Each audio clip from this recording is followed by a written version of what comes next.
Hello, everybody.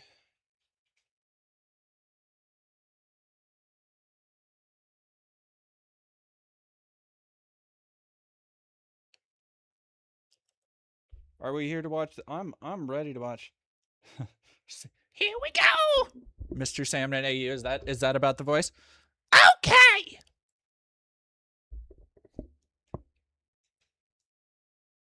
Somebody said do it, or they were doing a Toad voice.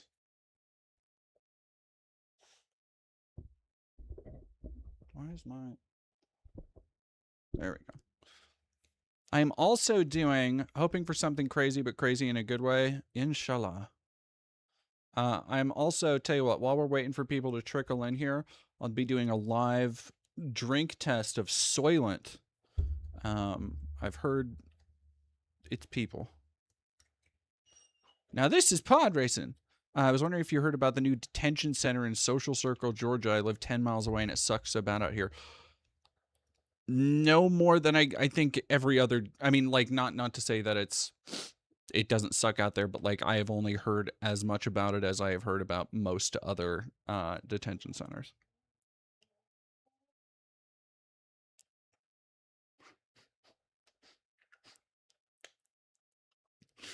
That's so funny. Toad singing a Lil Jon song. Hey, El Salve. Okay, I gotta feed the animals real quick, so I'll be right back, chat.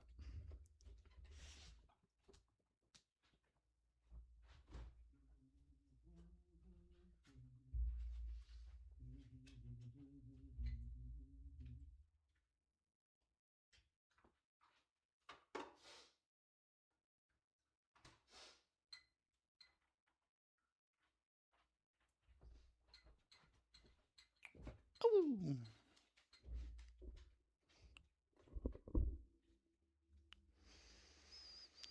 Hello, hey Banana Brains. Everybody just joining us. Goodness gracious, we're already 3 minutes in, already have 105 viewers. Thank y'all so much. I knew a guy who lived off Soylent for a year.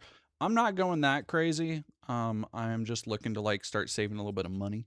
So like, it breaks down to a couple dollars a meal, even though, 12 pack, it is not meant to be a actual like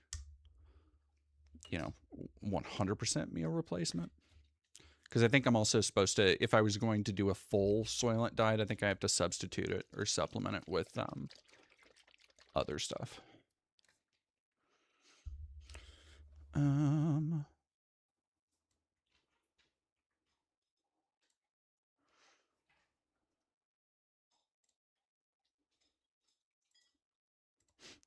TZ T-Bird, hey, my tummy hurts and I'm mad at the government.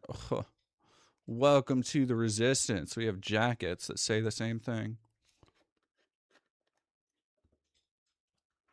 All right, first taste of creamy chocolate Soylent, ready to drink meal. This is my lunch and dinner for today. So let's see what we do.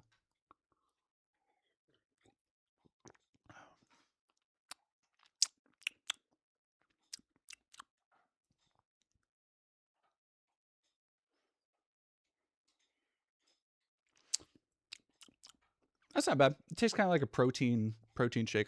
I need to put these in a fridge. This one, it didn't say that it needed to be refrigerated, but it's okay. It's fine. It's not terrible.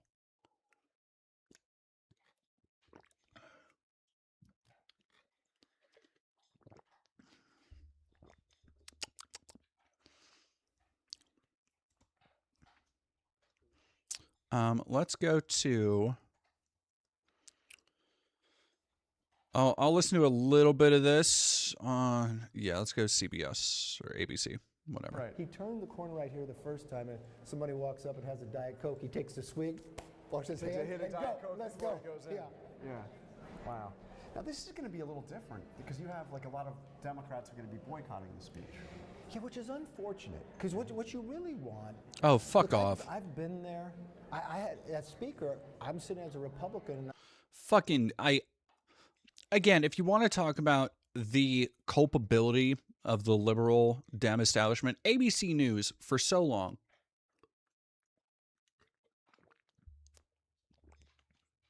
has been one of the primary targets of the Trump admin as a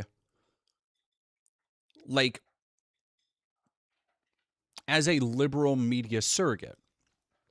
And here they are on a guided tour yucking it up with one of the biggest Republicans on the Hill.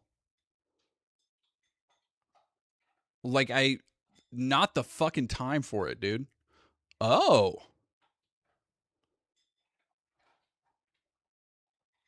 I didn't see that shit. I didn't see Sidney Watson talking about Elijah Schaffer. That's interesting. Liberal.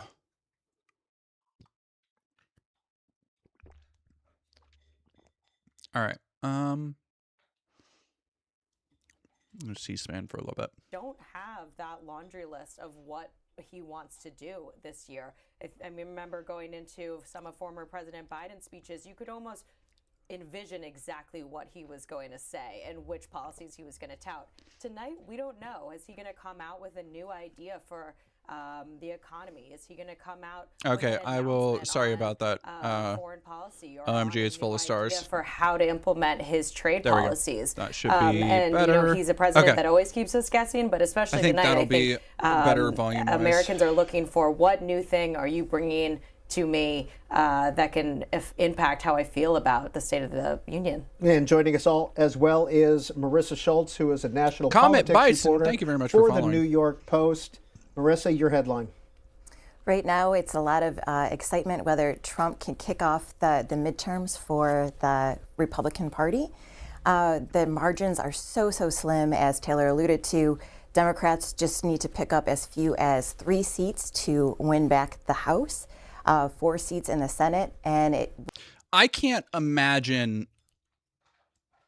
There's something so incredibly craven and disgusting about looking at the state of the world right now and going it's so exciting. It's very exciting to see what's going to happen next. It's no, it's super fucking not. For anybody who is in a place to tangibly, continually be hurt by the economy, the police state, surveillance apparatus, all that shit. The idea of trying to hype this up is crazy. Better because Trump is undisciplined and he is doing things that won't set up the Republicans for success. But on the flip side of that, Republicans, especially the White House, they feel that they've done so much on the economy. They feel like he's had this whirlwind first term. He's done things on things that are even not that exciting about deregulation that they believe will make, say, cars cheaper. They've done things on healthcare in terms of Trump RX. They've set up these things called these Trump accounts to help young children save for their future with $1,000.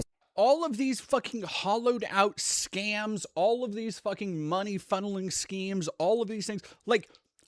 I didn't even remember to look at it that deep, but the Trump RX thing was just, no, I couldn't find where any of the fucking prices came from because most of the ones I checked out, the prescriptions I checked out, you could just go and look them up and without insurance get them cheaper than what Trump RX was selling them for, claiming it was a fucking discount. What are you talking about? At the time of their birth. So they feel like they have a really good record to tout. Knows how to sell the president's agenda. She was obviously extremely successful in his last campaign. Somebody like that has this political vision of how do we message and so Republicans can take the win tonight. And then there's others like a Stephen Miller is so focused on immigration. We'll be hearing about immigration, but in what lens? Do they tone down some of the rhetoric after what we saw in some states and ICE raids? We have some other policy advisors of the president that will want him to be angry about what happened to his tariff agenda in the Supreme Court. How much does he take that into consideration? And then on the economy, again, we know that there's some more populist mindsets within this White House who want him to nail down issues like not having corporate interests buy up housing, and how do you prevent that? And then some more traditional economic minds who want him to look at some approaches that Congress could take on that's more of a conservative mindset. And so the Dow is down to 4,800. Oh my gosh. Interests the president Bondi ends up talking about was tonight. just assuring me that I was doing so well. We're going to take your calls in just a minute, but as always, Greta Bronner is with us. Hey, Greta, what do you got? Peter, we've been talking about the president's speech tonight, the length. Yeah, okay, let's watch. Here we go. That address tonight at 9 p.m. Many guests will be in the audience, including Jess Matthews. She says she was a victim of convicted child sex offender Jeffrey Epstein. Yeah, she will be a guest of Virginia Congressman James Walkinshaw. The two spoke with our Larry Miller in this exclusive interview. At tonight's State of the Union address, President Trump is expected to touch on economic issues like affordability, tariffs, and immigration, setting the stage for what many anticipate will be a tough midterm election cycle for Republicans fighting to keep their majorities in both the House and Senate. But for Jess Michaels, who will be among those in the House chamber, she wants the president to tackle a topic much closer to her, Jeffrey Epstein. I really struggled to feel safe in the world, developed post-traumatic stress disorder for about the last 35 years. Michaels says she too was a victim of Epstein's abuse. It would take him getting arrested for me to feel safe enough to come forward. Michaels says she was introduced to Epstein by her then roommate in the early 90s. She says her roommate was working for Epstein at the time. He was training her in massage therapy. Michaels thought it would be a good opportunity. Are we handing out bingo cards? No. I was honestly thinking of doing bingo cards because I don't know. There's a bunch of stuff that I'm like, yeah, I'm sure this will come up at some point. I'm sure that he'll, say at some point, transgender for everybody. I'm sure at some point, he'll talk about how pathetic the Democrats are, and there are offhand things. I'm sure he'll talk about how cool Mom Donnie is briefly. I don't know if he's going to mention Epstein though, because here's the thing. The calling out the Russia hoax was a much more easy narrative to keep selling. Look at how the Democrats, look at how they did the Russia hoax. It's a hoax. Everybody knows it's a hoax. It's much easier to keep selling that narrative that the Democrats wasted resources. Here's why they can't be trusted with this. Than to keep hammering on this as some kind of conspiracy. Because every time somebody goes back to inspect it more, it gets worse. For her as well, after finishing a dance contract in Tokyo. For a dancer, for someone that's in the arts, having a side job is really important. Michaels said it was during a second meeting with Epstein she allegedly was attacked. I was raped. For me, being a really assertive and confident, young, independent dancer, I thought if anything ever happened to me, I would know what to do, and I didn't. When it happened, I froze. Someone they may hear your story might ask the question, why did it take so long for you to share your story with others after you had been allegedly assaulted by Mr. Epstein in 1991? The account that you provided didn't come out until 2019. I understood the law. No, even if I had gone to the police, no one would have believed me because we never talked about the freeze response. Godzilla Nerd 96, didn't he say he was going to have Obama arrested? I don't know if he said for sure he was going to have Obama arrested. He said something about Obama shouldn't have done that. He shouldn't have done that. It was very bad, very classified material. That material is so classified. You wouldn't believe it, folks. That was his, and then people were like, oh no, alien stuff, jingling keys. And then he told Pete Hegseth, Pete, I want you to release everything you have on the aliens, Pete. And now he made some big show about fucking, or they attempted to make some big PR stunt show out of oh, look, they're releasing everything they have on aliens, which, at this point, if they literally cannot release everything they have on the Epstein files, what the fuck makes you think that they're going to release everything they have on aliens? If they have anything. Come the fuck on. Really? Ooh, that's delicious. Alexis Vandom, what's the over-under on Trump confusing Biden and Obama with each other yet again? I'd say that I would put good money on that. I would put good money on that. I wonder, Velkin999, I'm assuming he'll spend some time in the attempted Mar-a-Lago attack blaming the left. Maybe. And Riley X-Sco, not to sound like a herb, but I still want to see what they have on aliens. Yeah, same. I've been fascinated by that since I was a kid. I can't think of anybody who at least, even as somebody who like, you know, I think there's other life forms out there. Do I think there are fucking alien ships visiting our planet? Probably not. But it's still like, even if the research just extends to, or even if the files just extend to, yes, it was these mysterious spacecraft or whatever were, you know, military experiments, or, you know, they were other countries' spy planes, or like weird technology that's still under wraps or whatever. I would like to know. I find that shit interesting, at least. Or same thing with like, you know, if they are actually invaders from another planet, or anything having to do with like, oh, we know we found this life form on this planet. It's like, I find that shit interesting. I struggle to think of somebody who honestly wouldn't just want to know, like, hey, yeah, let me take a peek at what the alien files are.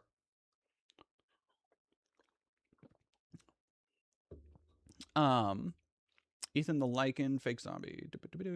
Sorry, I'm going back up.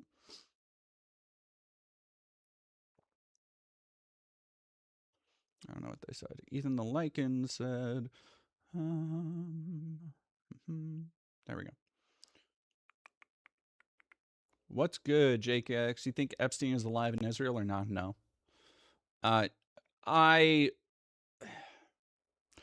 hope not, because, like, man, as much as I would like to see a world in which that scumfuck got some kind of accountability, like, everybody is already so crazy. Everybody feels like we're already losing it day in, day out. And so the idea that, like, if that were to come to pass, that shit would be nuts.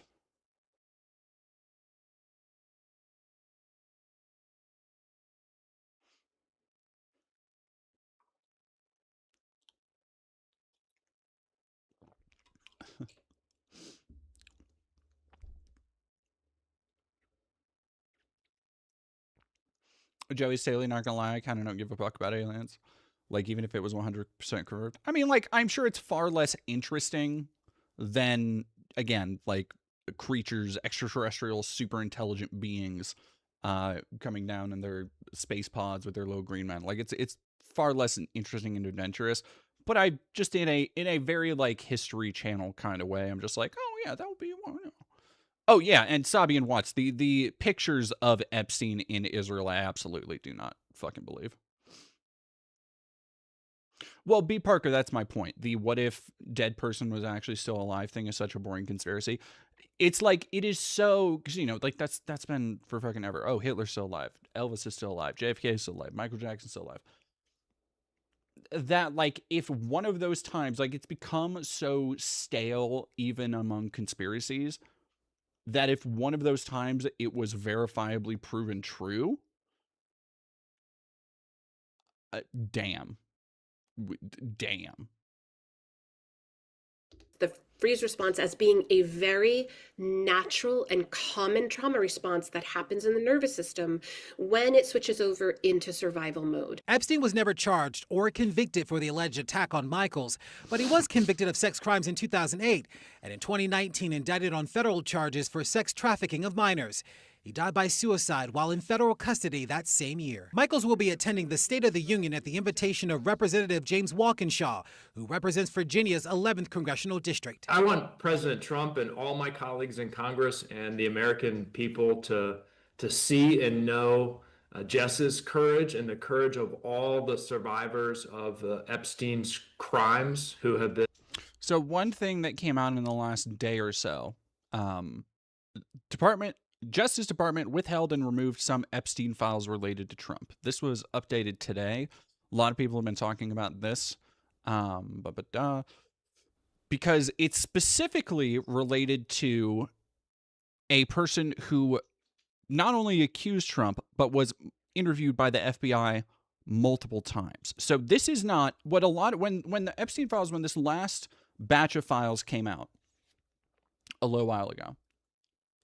Have I ever watched the movie Arrival? Yeah, by Denis Villeneuve. Yeah, I've watched Arrival. It's okay. Yeah, we're Sanguine Witch. It starts in like a half hour. And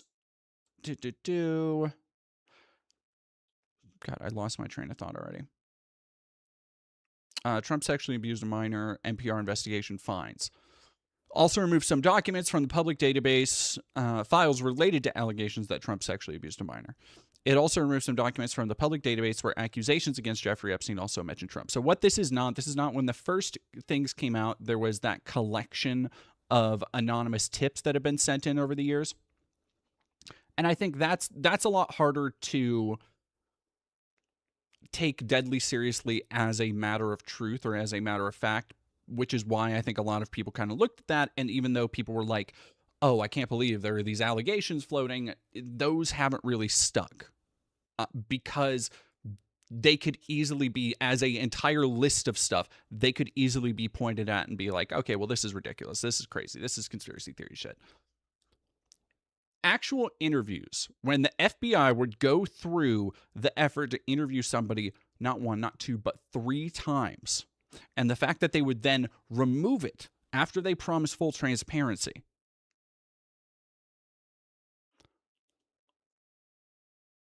deeply chilling, deeply telling. Some files have not been made public despite a law mandating their release. These include what appear to be more than 50 pages of FBI interviews, as well as notes from conversations with a woman who accused Trump of sexual abuse decades ago when she was a minor.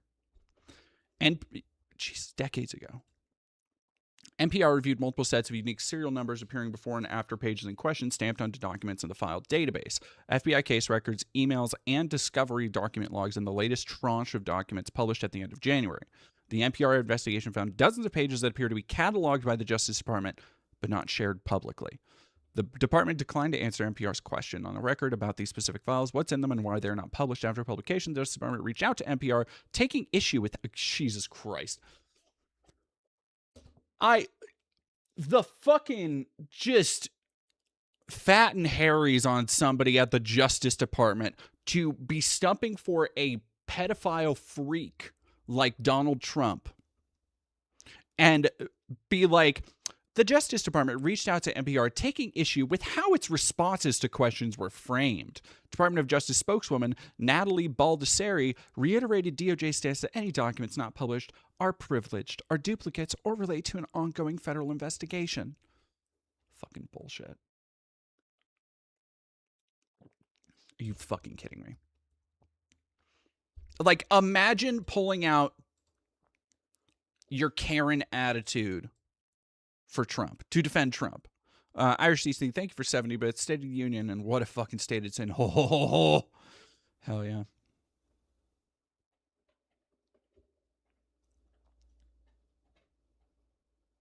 Oh my God, Juno Dill.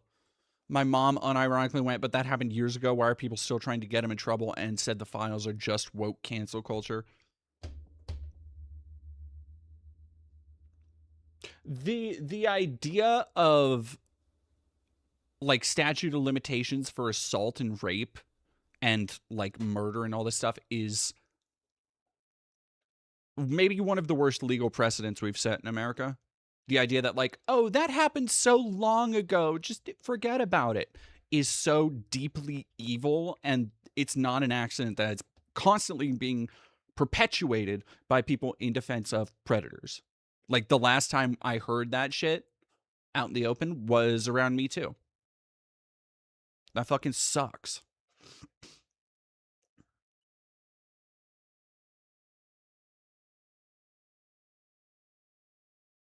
Following NPR's reporting, House Oversight Committee ranking member Robert Garcia, Democrat from California, released a statement about the missing files. Quote, yesterday I reviewed unredacted evidence logs at the DOJ. Oversight Democrats confirmed the DOJ appears to have illegally withheld FBI interviews with the survivor who accused President Trump of heinous crimes. What'd I fucking tell you? This shit ain't over.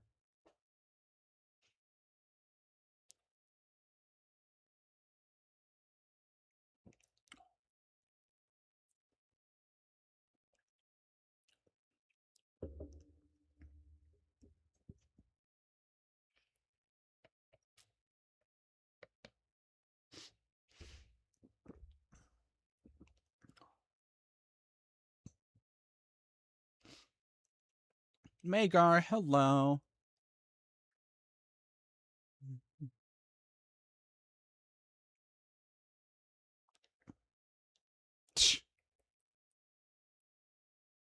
Just as God, White House spokeswoman Abigail Jackson.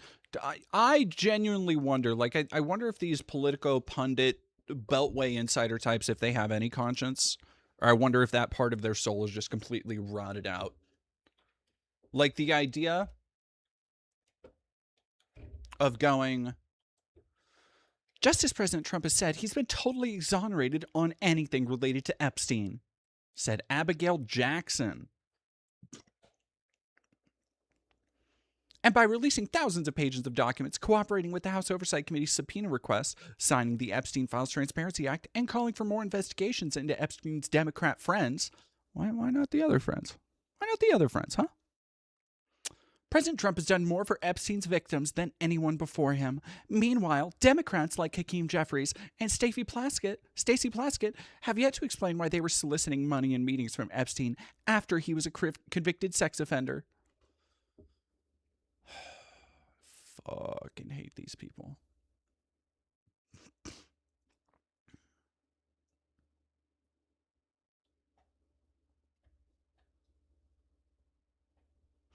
On February 14th, letter to members of Congress first reported by Politico, Attorney General Pam Bondi and General Todd Blanche insist that no records were withheld or redacted, quote, on the basis of embarrassment, reputational harm, or political sensitivity, including to any government official, public figure, or foreign dignitary. So that was a lie.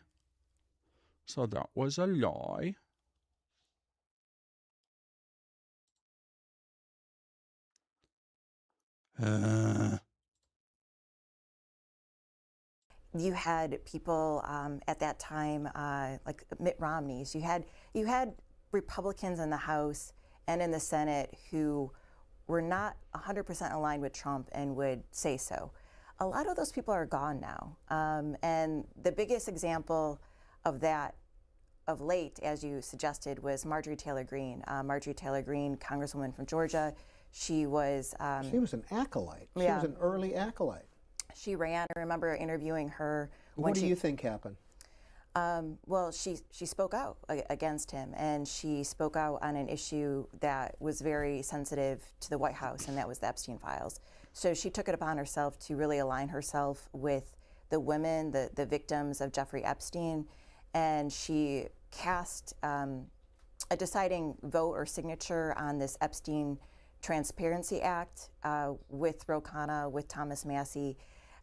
It was mostly Democrats, but they needed a few Republicans. No, we're still waiting for it to get this to the floor and actually pass. To start. And she was one of those Republicans. And I think one thing about all right, we're waiting for that. People are, I guess this is live. Yeah, so 5:30. We still got a half hour. I'm gonna watch a little bit of the latest Teenage Mutant Ninja Turtles is a standard legal set with fewer. I need a little bit of like simmer down before we get into the heat, because I'm already like hyped up. I'm already getting mad, chat. Ooh, I'm so mad. Ooh, I'm so tired of this fat hot dog skin motherfucker. Oh. So I'm gonna hear 109. See, I'm already mad about something else. I just looked at it. I saw that fuck ass Ninja Turtle logo, and I was like, ooh, okay, perfect. Than 200 cards. Well over half of all creatures in the set are legendary, with many simply being different iterations of the same character. And, as a small set, Teenage Mutant Ninja Turtles is not really draftable in the traditional sense. Why would you ever? That art is terrible. L. Drosophilia, thank you for $5. Thank you for covering Say Unit. I couldn't draw a dog this by myself. That's what I'm here. That's what I'm here for. In order to draft this set, you need 4 players doing the new Pick 2 draft format. Does this all sound familiar? The more time I've spent looking at this set, the more I can't I'm in Washington. help but feel like Teenage Mutant Ninja Turtles is just another Spider-Man. And no, I want to be clear about this. Piccolo the Goat, should I still play MTG? Got into it in 2024. I mean, like, there's no reason to like stop.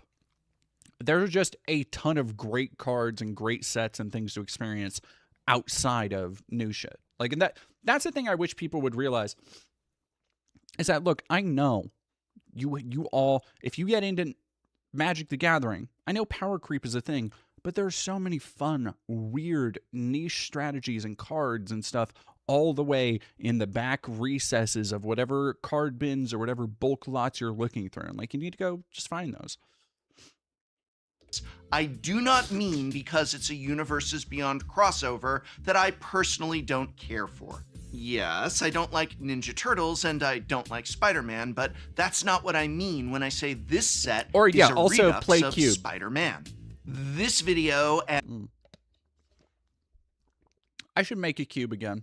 I think I might make a cube again.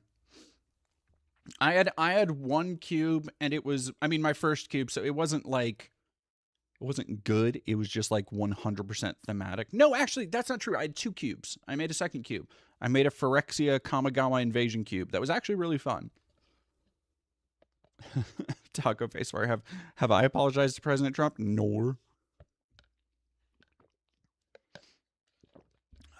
And this criticism has nothing to do with Universes Beyond. In fact, if the upcoming set was in-universe, if this was Alara or Ravnica instead of Ninja Turtles, but the set was designed the same way, I'd still feel like it was September 2025 all over again. The similarities between the upcoming standard legal Magic set and what is widely considered to be one of the worst Magic sets of all time do not stop at the surface level. In fact, the deeper you dig into the 190 cards in Teenage Mutant Ninja Turtles... God damn.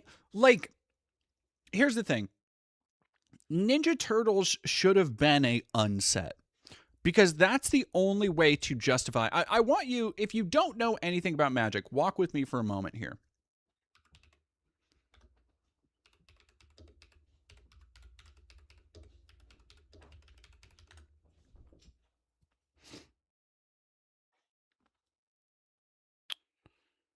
Do a...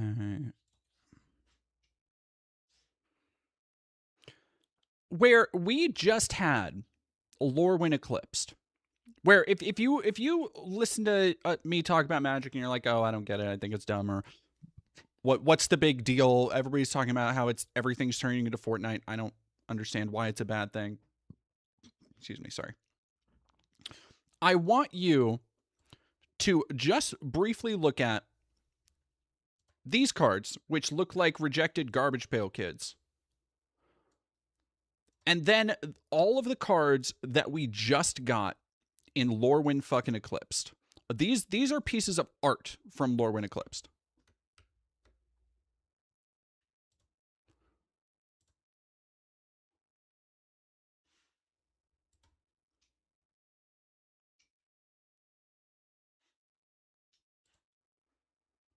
Like,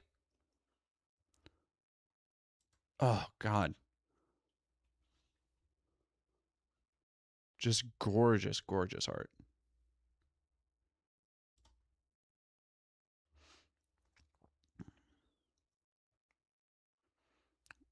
Like this one, Dawn Hand Eulogist. One of my favorite Magic arts, like one that I feel is almost instantly iconic. It's a fine card, it's whatever. But like just unbelievably gorgeous art. Amazing. Rebecca Gay, you've got classics here. Oh, like this one? Are you kidding? Like, amazing. Is this a new set? Yeah, this is the set that just came out. This is Lorwyn Eclipsed, which is great. The card that's coming out is from fucking Ninja Turtles. And all the Ninja Turtles cards, like the art is so ugly.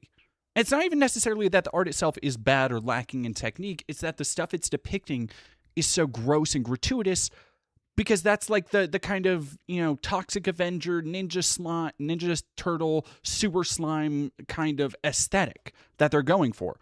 But it is so at odds with the best of what what Magic can be artistically, and it fucking sucks. And the more you hold them up to the 198 cards in Spider-Man, the more you see that the two sets are, in many ways, virtually identical. When Spider-Man fell flat on its face, it seemed like a big reason for this was the decision to turn the set from an Assassin's Creed-style mini-set into a larger draftable standard set in the middle of the design process. Many cards felt rushed, sloppy, or uninspiring, but And by the way, if you're wondering, okay, if you have no idea about Magic the Gathering and you don't know about the effect this has, it's actually, the more they do sets like this, like, it's not good for the engagement between stores and the company, because stores buy product and then sell it at a markup, but they do need to sell it to make money back so that they can keep buying from WotC. Spider-Man shit has not sold. Every store in my area has a backlog of Spider-Man shit. And that's the exact same fucking thing that's going to happen with this. CR Rent, thank you for $10 on my way to the dispensary because I can't watch Trump slur through his speech for 2 hours without being inebriated. Anyone want anything? You won't get it, but I might try it. Give me some Eddies. Give me some of the Eddies. Teenage Mutant Ninja Turtles did not face a mid-design set structure pivot, yet many of the designs in the set nonetheless feel, Grab me a moon rock. mid. The limited environment of Teenage Mutant... Oh, there's so many. Beep Boop OW. The fucking pizza stuff is so... Like, it's so fucking gross. Like, all the... Like, okay. When I sit down to play a deck, and when I have my, like, favorite decks, I try and make it... pretty. Partially so that because I like to have all my decks be like unique and uniform, but also partially because I'm sitting there sometimes, and my ADHD, I'm sitting there just like looking at cards, reading them multiple times, which is why I try and have cards that have quotes on them. This is a weird thing I do. Or cards that like all the lands match. And so it becomes like a fun mini game for me to like put together, oh, these are the original Kamigawa block lands that all form like this big vista when you put them next to each other. So that's like a little thing I get to do. And these cards just like, they inspire no sense of fantasy or whimsy or anything when you put them down at a table. And it fucking just, it sucks. Ninja Turtles does look like a legitimate improvement on Spider... Well, and I'm not even talking about Soldier Lands for Soldier Tribal. I'm talking about, hang on.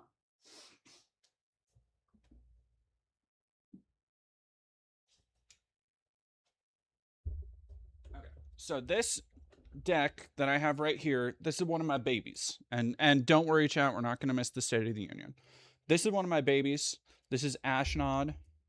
This is 3-color Ashnod. I also have a 1-color Ashnod. Ashnod the Uncaring, which is a very niche deck that takes a while to get going. It is a solid 2, but it's one of my favorite decks because it is also a kind of Brothers War era tribute deck. And so, God, I keep forgetting I have that card in here. I have gone through and it's not like a tremendous amount of effort because what I tend to do is when I go to, like, I visit a new shop or I go to a city or I'm somewhere, I will try and find certain cards to, like, put in decks as, like, souvenirs and stuff. So some of the things I have in here are like, oh, here's a signed Phyrexian Arena. Phyrexian Arena, one of my favorite fucking cards. Even though it's like, it's fine. It's okay. It's not amazing. I have a bunch of original foil lands. So I have like Mercadian Mask foil, like old lands in really good condition because I'll just kind of find them places. And it's not like I'm spending, $50 here and there. There's a fucking try-hard player at my local store, and it's just like every deck is fucking gilded to the nines. And it's so annoying. It's like, yeah, I'm going to put down Gaia's Cradle. I'm like, dude, you're playing in a fucking 2-pod. Like, what the fuck are you talking about? And it's... Ugh. Anyway. But then, yeah, here's another shiny classic land. And I, like, have... here's a Thran Dynamo, because that's very Urza blocky. And so it's like, it's that kind of aestheticism I put into a lot of my stuff. where I like decks to have both of my Ashnod decks. I tried to get as many of the schematic artifacts because Ashnod, it fits the character. Like here's a schematic Foundry Inspector. Damn, I forgot I put my Warren Soul Trader in here. That's a fucking crazy. Like, okay, do you want to know how niche and dumb my card thing goes to? I have a artist proof Evolving Wilds. Evolving Wilds, useful card. Bulk common. I have a artist proof that was signed by the artist. And the reason I have it is because it has an Ashnod quote on it. That's why it's in my Ashnod deck. Like that's how much I love like the lore and the characters and shit. That I go out of my way to find stuff like that. Oh god, every time I pull this out, I'm like, first I have a Mark Poole signed Ashnod's Battle Armor. A card that is, by the way, barely usable. But Ashnod's Battle, it's also in Chinese. Which is funny because I have a friend who like every time I play that card, he's like, well, that's fine. I just didn't expect it to be Chinese. But yeah, no, I have a Mark Poole signed Ashnod's Battle Armor. Some of these I actually picked up. 1 or 2 of these signed ones I picked up in a lot, just going through a lot. That a local store had picked up, and they were just like, because they were commons and uncommons or whatever, they're like, yeah, sure, whatever, 25 cents, 50 cents. And I was like, oh, thank you. Oh no, thank you. What's my favorite MTG setting? I'm a really big fan of... So there are sets that I just like, the fiction and the world I really gravitate towards, and I make themed decks out of that. Brothers War and like that era of Dominaria is one of them, because I have 3 Ashnod decks. One of them's technically Mishra, but I made a proxy of Ashnod because fuck Mishra. 3 Ashnod decks, a Takazia deck, and a Titania deck. Duskmourn is another one. I have a Nico deck because Nico is my non-binary little baby. A Maria Vendrell deck, and and the Valgavoth deck. Phyrexia is, of course, a huge one. Phyrexia, I have 1 Phyrexia deck with Ishel, Scion of Atraxa, and then Innistrad. I love Innistrad too. What's the other? There's another card in here I absolutely adore. Oh yeah, here's a cool one. Where's the other? I would swear I had another.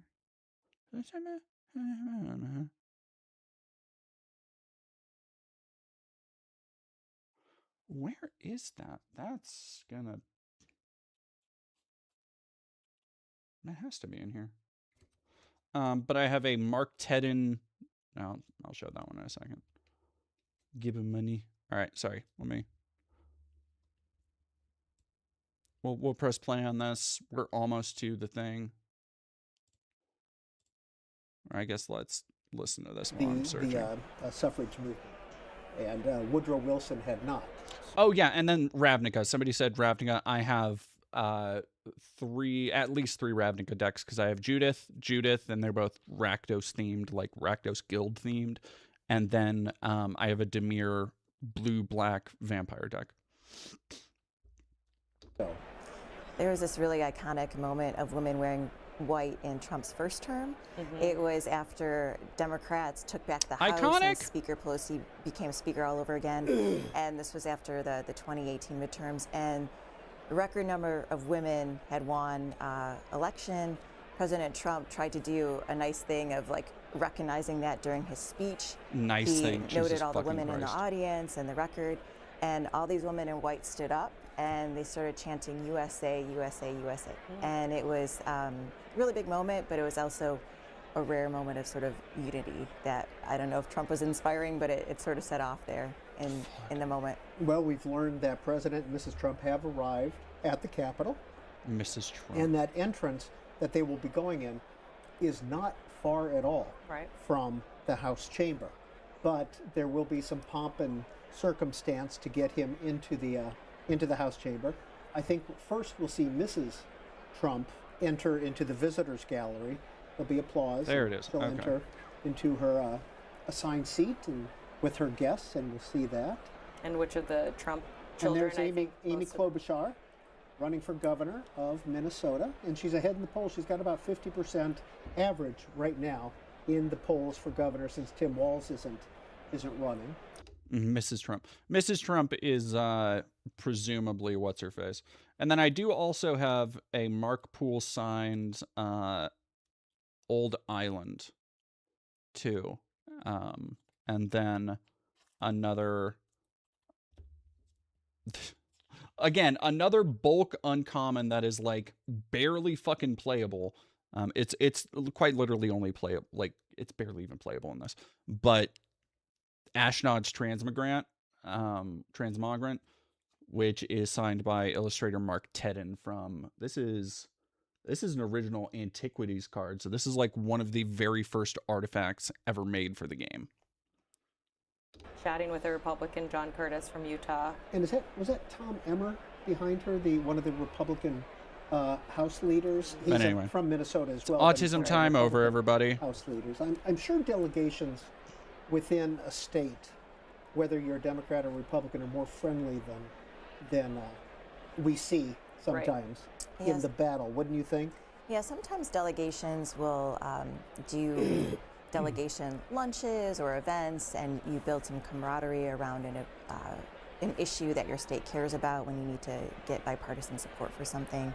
So there tends to be a little bit more friendliness between R's and D's if you're fighting for the same issues in your state. Mm-hmm. And we were speaking about women in office last year, and now this year is a long time in a while that there wasn't a woman up at the podium. We had Vice President Harris up during the Biden years, Speaker Pelosi during Trump. And I wonder, there's no way Trump fucking shouts out his wife's dog shit movie, in a long right? time that we haven't seen that, and I think it was when former Speaker Pelosi was first elected. It was former President I don't know. Bush Yeah, this who commentary gave fucking her sucks, a dude. huge recognition during his State All right, of let the me see Union. if some more news is live yet. 6 p.m. Mr.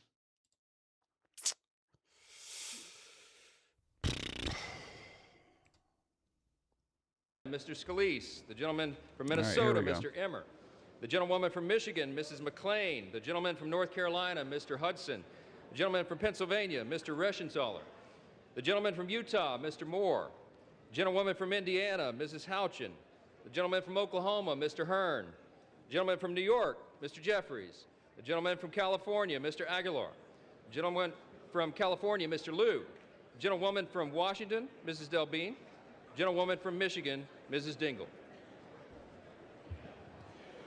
The President of the Senate, at the direction of that body, appoints the following senators as members of the Committee on the part of the Senate to escort the President God, of the he United looks States fucking rough. into the House chamber. The Senator from South Dakota, Mr. Thune. The Senator from Wyoming, Mr. Barrasso. The Senator from Arkansas, Mr. Cotton. The Senator from I have West Virginia, nothing but open, Mrs. Capito. The Senator from blatant Oklahoma, contempt Mr. Langford.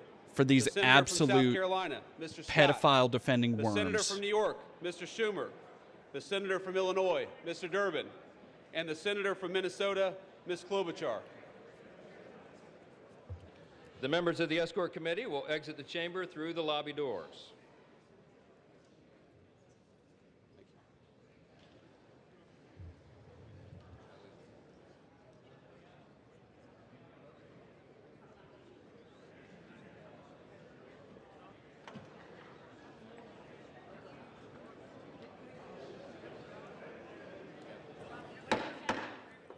Mr. Speaker, the Acting Dean of the Diplomatic Corps.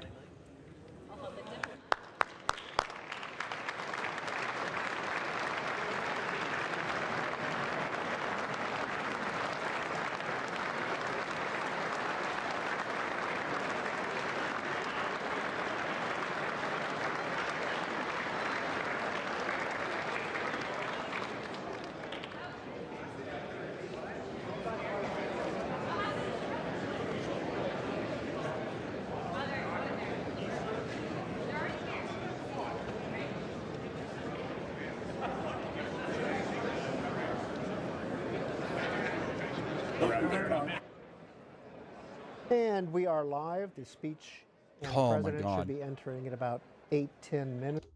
Canadian Goose, thank you for $10 Canadian. I don't know why that's not a Canadian the accent. Dean of the Diplomatic Corps, by the way. Is this normal? This feels so weird. It does feel fucking weird. We'll be watching the VOD later. Heard from, I believe, CNN, the speech is expected to be 2 to 3 hours. I don't know if he can make 2 to 3 hours anymore. Like, have you heard his condition? Woof. That would be so fucking funny, though. Yeah, Joey Staley. Oof. Oh, they're doing an alt show for those boycotting the State of the Union? Well, that's not fun. That's no... Like, I guess I see the value. I see the appeal in that.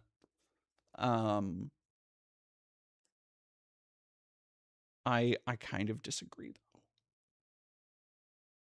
though. Is Percy Kayota.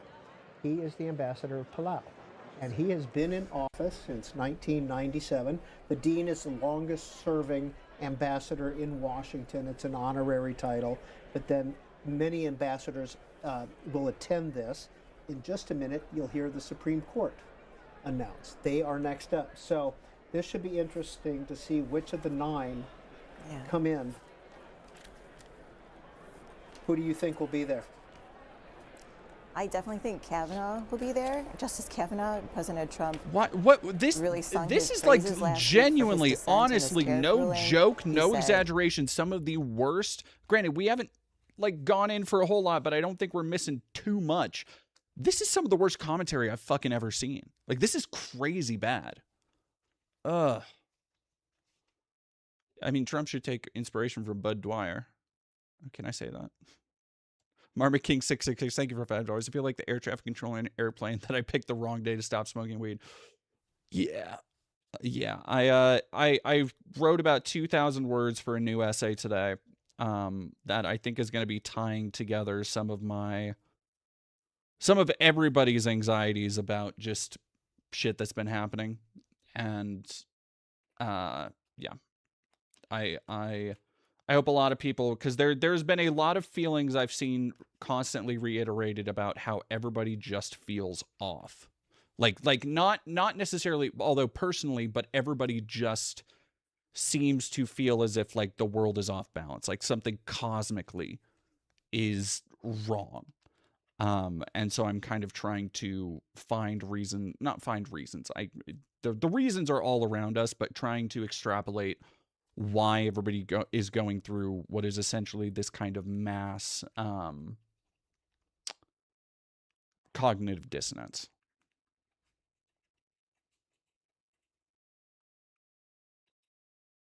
Justice Kavanaugh's stock is rising. Thank you, Draxus. So if I'm putting my money on anyone, it would be Justice Kavanaugh being among the justices there. And Chief Justice Roberts almost has to attend. Yeah, I think I was trying to think if he has to or if it's more of a given that he has to. I think we will actually see all 3 of the justices that the president got in his last term, even though Neil Gorsuch and Amy Coney Barrett are not in the president's good graces right now. I think Vamp by Day, thank you for being a member for 7 months. And listen to what he has to say. And I think to your point, if this is Justice Alito's last State of the Union, I think he'd want to be there as well, although, like we talked about, he sometimes skips these. And there was the dip. Mr. Speaker, the Chief Justice and Associate Justices of the Supreme Court.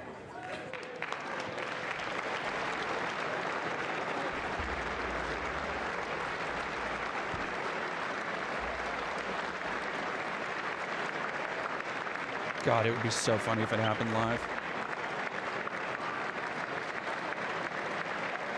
Inshallah, thank you, Nehemiah, for another 5. Inshallah, the Etsy witches have been hard at work.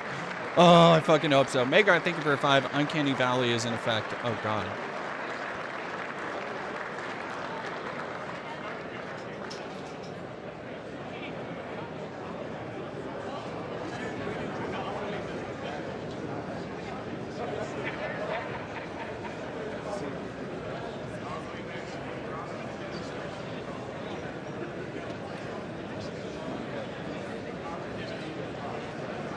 And we are still here with Alex Gangitano and Marissa Schultz, two reporters who have been What with if us dementia all night. makes him say dementia makes him say something We had a little crazy? fun game there watching the Supreme Court come in. I don't know. I 4 think members he's came in, got plenty of That's other right. stuff As we to predicted, say that's Kavanaugh crazy. is there. We know the president is very happy with him on that tariff ruling, that he sided with him. But Coney Barrett on the other side, the president is not so happy with, yet she wanted to be there. Of course, he appointed her in his first term. So I think she's curious what he has. She's one of the newer members, curious what the president has to say. But yeah, only 4 of them in there tonight. Marissa Schultz, our colleague, Greta Bronner, noted that John Fetterman, D of Pennsylvania, is wearing a suit tonight. That is notable. Well, I What? think you have That's to wear a notable. suit and What tie. Well, at great least fucking he had a full suit on, commentary. but you have to wear Jesus. a tie in either chamber still for the men. Yeah, loyal C-SPAN this- viewers I will can't- know I can't he's deal with known these for his fucking people, casual man. dress, hoodies, shorts, And at committee Carhartts. meetings too, right? Gym shorts, yeah. Yeah, get me better fucking the Epic Times. Christ, man. I pastor.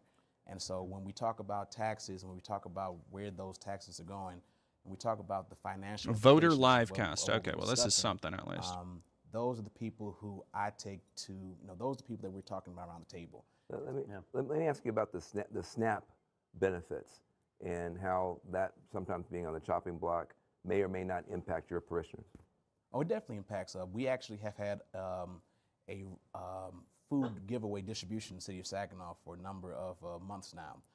Due to the SNAP benefits being reduced, a number of churches have participated in the Saginaw area because of that. How's that going?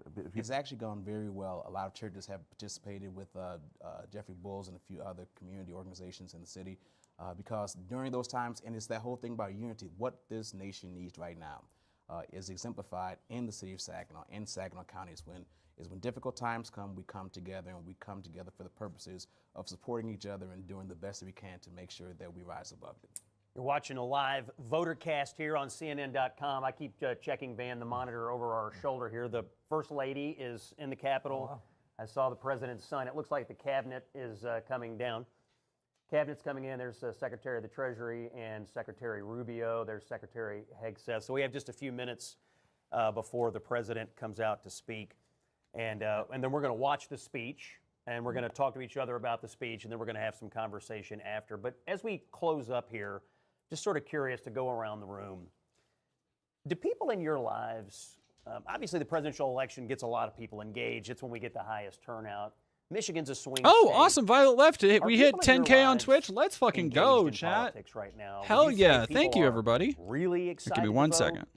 Sort of turned off by politics right now. I'm kind of interested in the level of engagement in all of your all spheres of influence. Maybe down here. Let's just go around. Are people engaged? Fired up to burned out. Where are they? Yes, totally engaged, a little disenchanted, but they really want to make a difference. Yeah. What about you? I think people are realizing that their voice is important and every vote matters. Yeah. Well, this is like a voter town hall thing. More critical now than ever before. Yeah. Are very engaged. They want to see a change, and they feel that their vote is their voice, and they want to make sure that they are impacting the change in this state and in this country. But you're saying they're not deflated at all. There's no sense that this is, a futile effort. Not at all. No, not at all. Okay. They want to make a change. They want to make sure, because we have a governor's race coming up this year. Yeah. We have the state senate and the state house. So Yep. we want to make sure that we are impacting that stays in my party's control. Okay. Yeah, so you've got engaged people. Luke, how about you? How about in your age cohort, people engaged? And get their voice out there, but I think there's a lot of kids, especially my age, that are kind of feeling like it's pointless, their voice isn't being heard, even in a swing county like this. Wow. All right, how about you, Christian? I think people are engaged in the politics on social media. So I don't think they're really into the politics. I think that it just gets too much overblown on social media. And based on the election we just had and the low turnout, I don't think people are paying that much attention to the actual politics. Yeah, we just had a local or a special election here for a state senate, and I think that did show that people weren't that engaged. But I think on a national level, yeah, I would say it's a good mix. I kind of agree with Chris. In your world, from burned out and checked out to fired up and plugged in, where are people? I'd say in the community I'm These are in, just regular voters. engaged People asking who the these are. These are coordinate just the or regular watching the whole voters. thing. I think more people are going to do the tip of the iceberg, watch reels, have regular people tell them what's going on. So I don't know if they're digging deep, checking the facts, because a lot of stuff I bring up, people are like, I didn't know that. Right. But I'm a fact checker and I'm very engaged.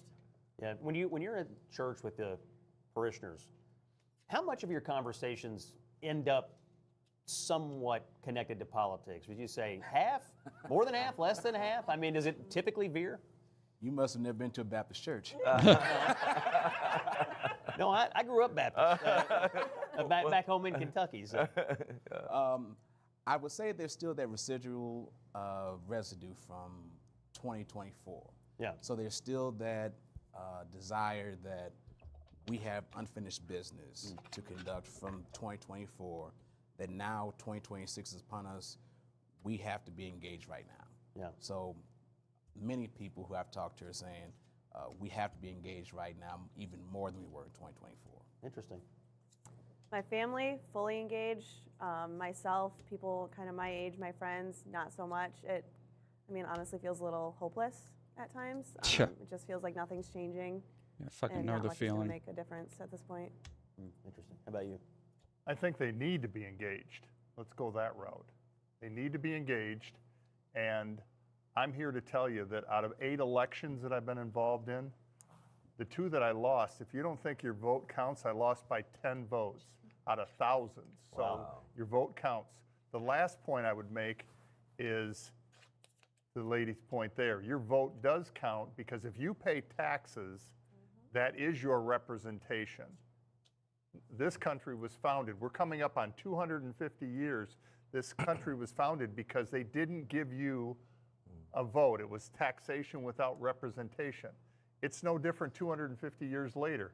If you're paying taxes, you need to vote. Yep. So to Luke's cohort, vote. I don't care how you vote, just vote because you pay taxes. Exactly. Well, one last topic. Yeah, so Van and I were discussing this earlier, and so we're often in these conversations with other political pundits back in the studio, so it's insightful for us to be out here with you. And a topic that comes up for our conversation. Hey, all the Draxus. time, Hey, Rainy Days. Epstein. Oh. And so Maybe the only thing we here's all the deal. agree on. I'll just tell you where I am on it. I look It at the better be the polls, only thing and y'all it's agree never on. really scored that high generally for the most important issues. Fuck off. It does generate a lot of conversation. Is this something that is being widely discussed in your? Oh, we got to wrap. We're going to have to talk about it afterwards. It sounds like the president's about to make his way into the hall. So I want you to chew on that because I'm kind of interested in this. We'll talk about it after the speech. But I think, Van, the president of the United States is about to come into the hall. We see he's just outside the door. And here comes the president. The president's in the door now, and yeah, we'll see you right back here on CNN.com for the Voter Livecast after the president's speech. Thank you all very much.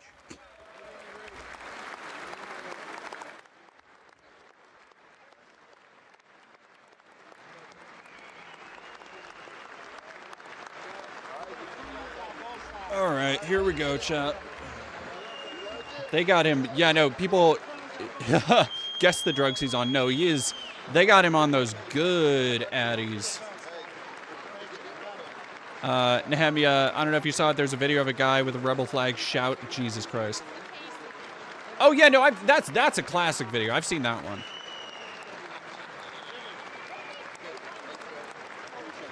They got him on that Biden cocaine. He's going to need something like that. He's going to need something like that. Mr. Pedophile. We shouldn't be, God, he does look fucking terrible. Ugh.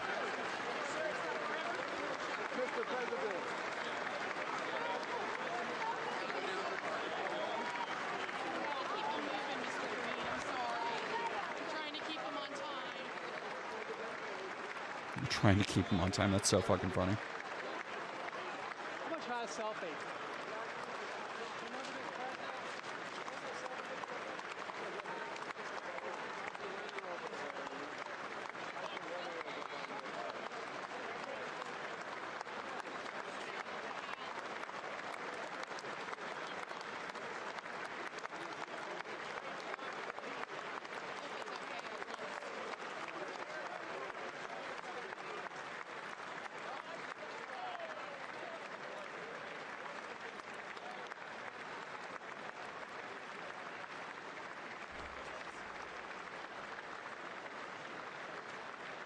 Oompa Loompa.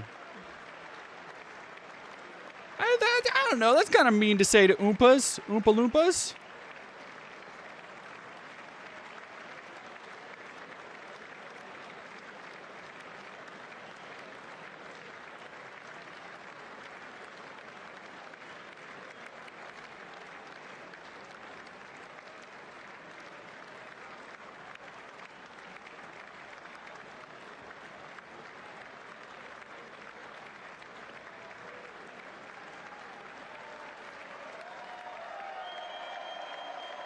It's the fucking filleting for me. That's what it is. It's the just these sick pedophile defending fucks.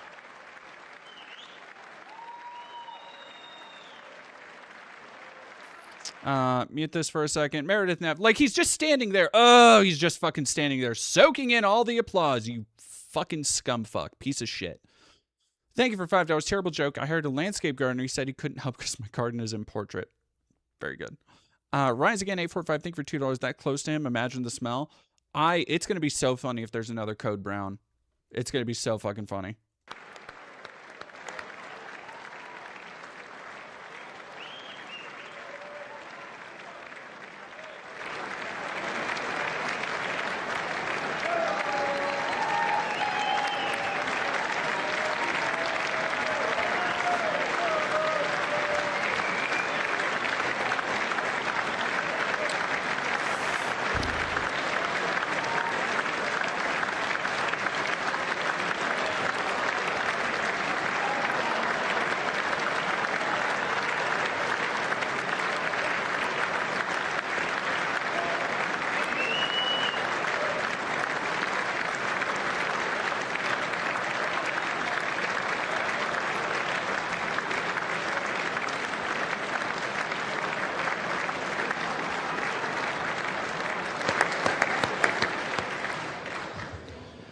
Members of Congress, I have the high privilege and distinct honor of presenting to you the President of the United States.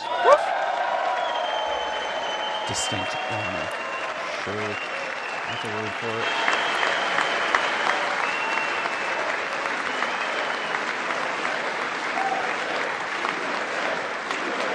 Like the USA chants. Are we fucking for real right now?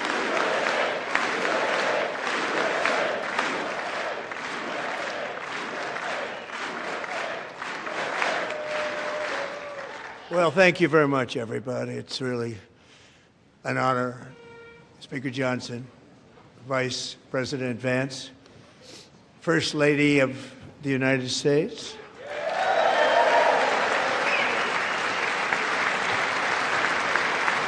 Like, having a standing O for that useless wretch.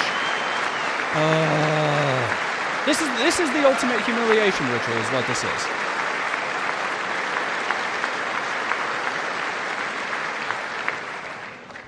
Second Lady of the United States.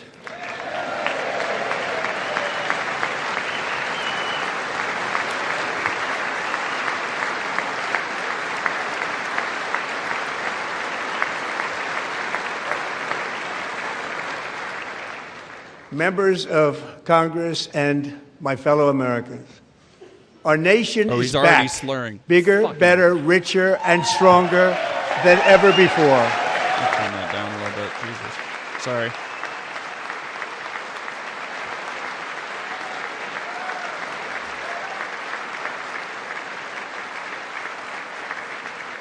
Less than 5 months from now, our country will celebrate an epic milestone in American history the 250th anniversary of our glorious American independence. This July 4th, we will mark 2.5 centuries of liberty and triumph, progress and freedom in the most incredible and exceptional nation ever to exist on the face of the earth. And you've seen nothing yet. We're going to do better and better and better. This is the golden age of America. Standing ovation again, huh? Is it what?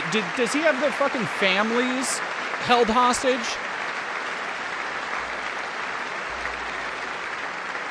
When I last spoke in this chamber 12 months ago, I had just inherited a nation in crisis with a stagnant economy, inflation at record levels, a wide open border, horrendous recruitment for military and police, rampant crime at home, and wars and chaos all over the world. But Still tonight, have literally all of just that, 1 and year, it's worse. I can say with dignity and pride that we have achieved a transformation like no one has ever seen before, and a turnaround for the ages. It is indeed a turnaround for the ages. Sure.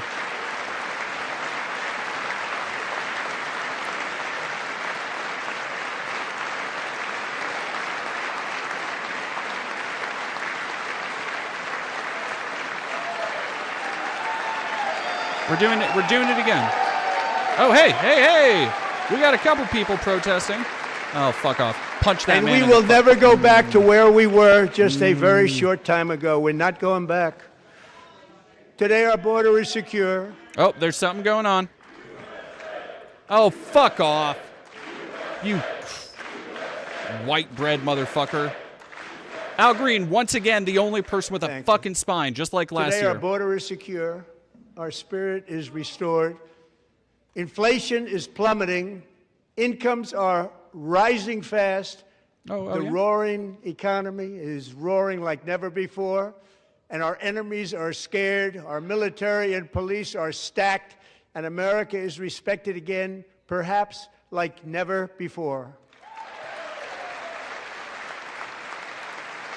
There's no way even he believes this shit, right? Like, there's no way.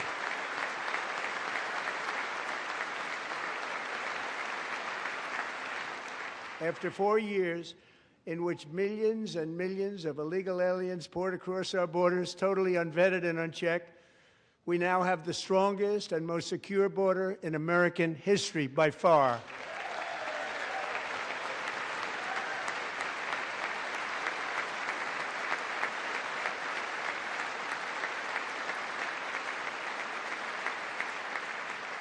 In the past 9 months, 0 illegal aliens have been admitted to the United States.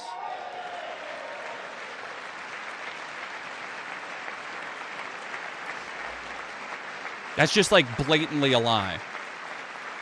You're saying not one illegal immigrant got across the border. Not a single illegal immigrant got across our open-ass, fuck-ass border. Like, we went from, because remember, before, it was, there are millions. They're flooding across the border. It's an invasion. And then now, not a one. Okay. But we will always allow people to come in legally, people that will love our country and will work hard to maintain. Then what the fuck are all those people doing in concentration camps right now with no pending charges and no criminal history? You lying skin sack. Oh, I fucking hate him. Our country. Our country.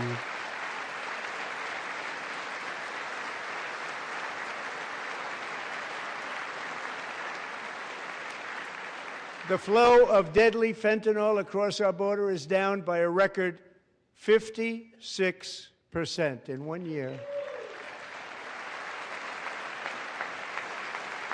Up again. All right, everybody. Like, are they seriously, do they have people fucking at gunpoint? And like, last are there year, the murder children rate saw hostage its somewhere? Single largest decline in recorded history. This is the biggest decline, think of it, in recorded history, the lowest number in over 125 years, year 1900. In fact, substantially before my wonderful father, I had a wonderful father, Fred, before he was born, substantially before he was born.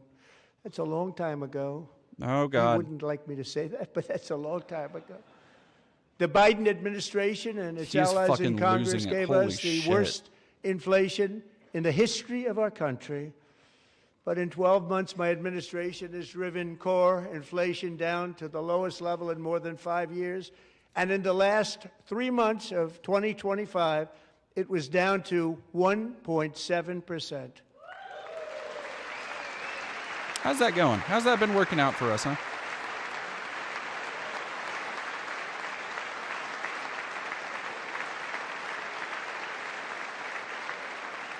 Gasoline, which reached a peak of over $6 a gallon in some states under my predecessor, it was quite honestly a disaster, is now below $2.30 a gallon in most states, and in some places, $1.99 a gallon. And when I visited the great state of Iowa just a few weeks ago, I even saw $1.85 a gallon for gasoline. Who the fuck?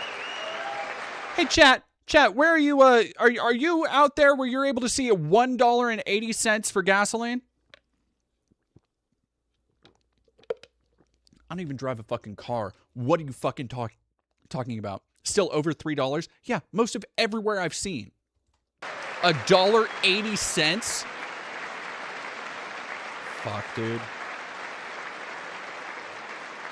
Mortgage rates are the lowest in 4 years and falling fast, and the annual cost of a typical new mortgage is down almost $5,000 just since I took office. 1 year. Please clap.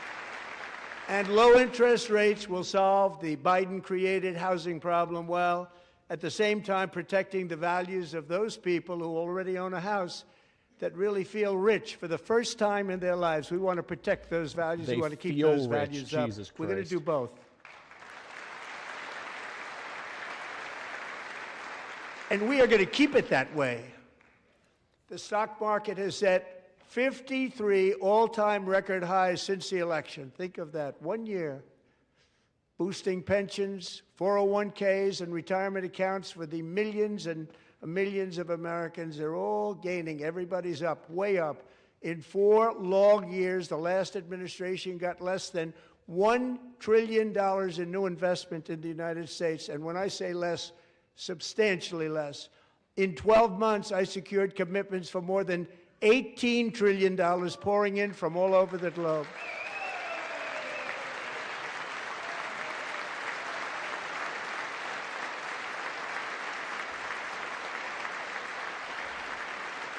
Think of it, much less than $1 trillion for 4 years versus much more than $18 trillion for 1 year. What a difference a president makes.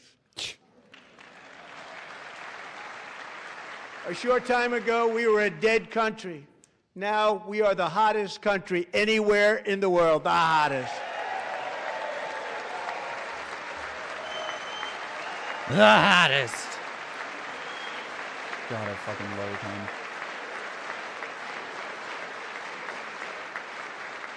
As thousands of new businesses are forming in factories, plants, and laboratories are being built, we have added 70,000 new construction jobs in just a very short period of time. It's getting bigger and bigger and stronger. Nobody can believe what they're watching. American oil production is up by more than 600,000 barrels a day, and we just received from our new friend and partner, Venezuela, more than 80 million barrels of oil. Our new friend and partner.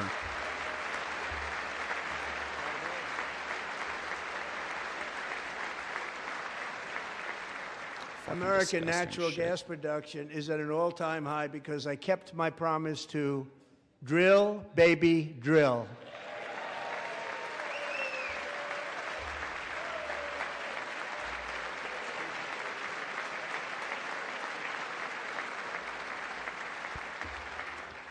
More Americans are working today than at any time in the history of our country. Think about that. That's just a blatant fucking lie. We just had the jobs report come out that was saying that, like, oh no, there's like 1 million jobs fucking missing. Created under my administration have been in the private sector.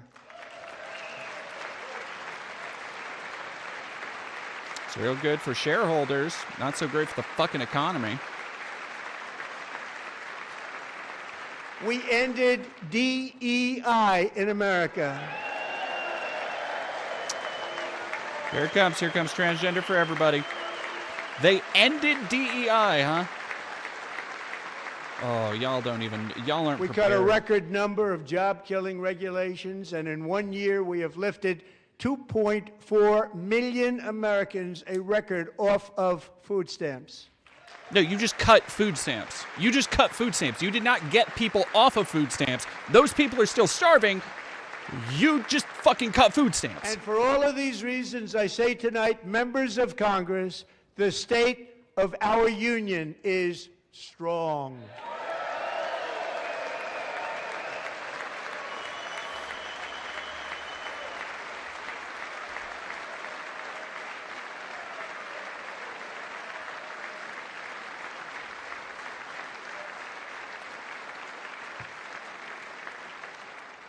Our country is winning again. In fact, we're winning so much that we really don't know what he's to fucking do about it. off his gourd. People are asking me, please, please, please, Mr. President, we're winning too much. We can't take it anymore. We're not used to winning in our country. Look at those Until fake-ass you came laughs along, from we're those just dipshits in the always background. Losing, but now we're winning too much. And I say, no, no, no. You're going to win again. You're going to win big. You're going to win bigger than ever. And to prove that point, here with us tonight is a group of winners who just made the entire nation proud. The men's gold medal Olympic hockey team. Is that just on my end? Y'all hear that shit too, right? That fucking feedback, is that on every single one? No, okay, yeah, denim chicken. Yeah, you know, the men's hockey team, the one everybody been talking about. Not the women's, yeah, it's definitely the men's, dude.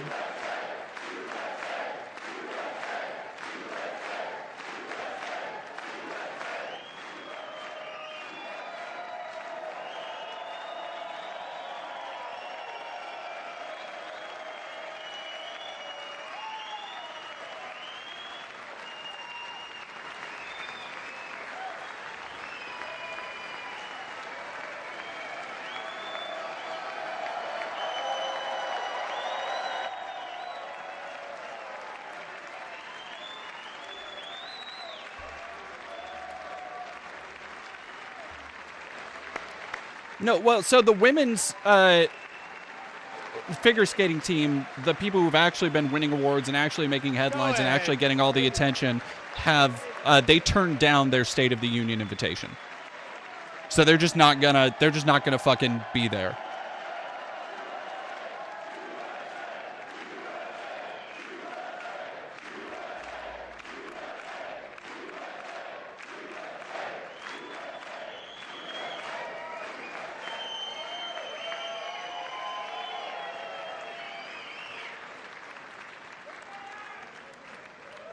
That's the first time I've ever seen them get up. And actually, not all of them did get up. But they beat a fantastic Canadian team in overtime, as everybody saw, as did the American women who will soon be coming to the White House.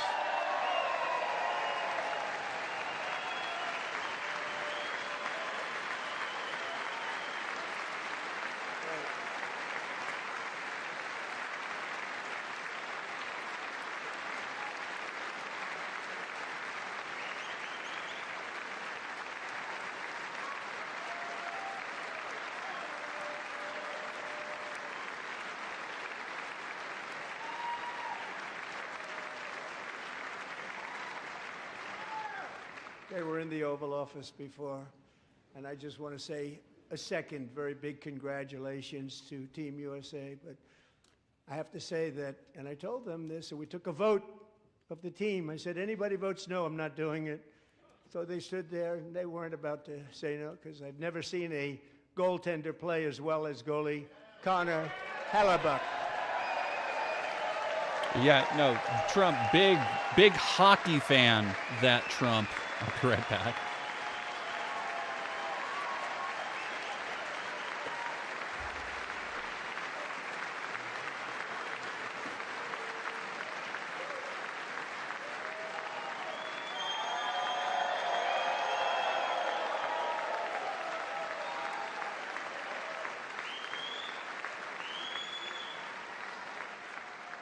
Think of it, 46 shots on goal, and I asked him, the one shot, the one where you put your stick in the back and it hit the neck of your stick and bounced off, do you practice that, or was that a little lucky? He refused to answer that question. But I just want to tell you that the members of this great hockey squad will be very happy to hear, based on their vote and my vote, and in this case my vote was more important, that I will soon be presenting Connor with our highest civilian honor, which we will be given and which has been given to many athletes over the years. But when I say many, not too many, like 12, it's called the highest civilian honor in our country, the Presidential Medal of Freedom. It's called the... What are we doing here?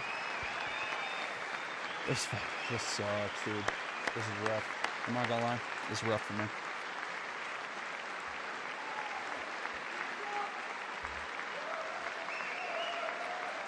No, he did. He forgot what it was called. That's what that was.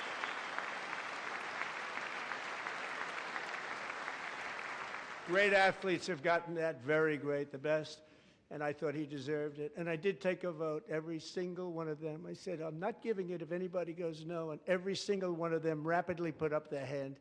So I want to thank you all. What a special job you did. What special champions you are. Thank you very much.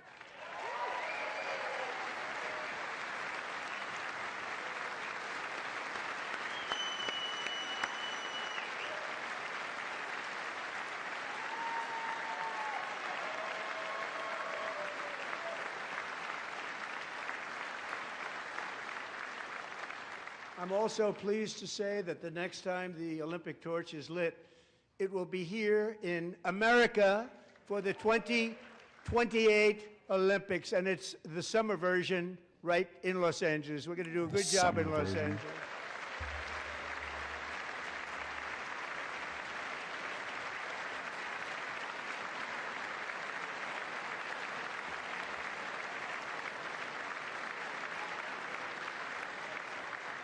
And Los Angeles is going to be safe, just like Washington, D.C. is now one of the safest cities in the country.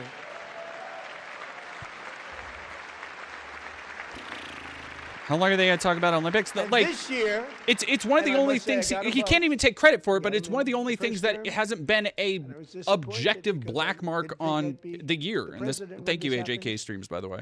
Lead Vermac, thank you for $10. El Drosophila, yeah, I believe the Dems are conscientiously objecting. 2026 FIFA World Cup, and I wanted to claim the 250th, but I didn't get away with that one. I couldn't claim that one for myself. But we're getting the World Cup, so we have the World Cup and the Olympics coming, and that is exciting news.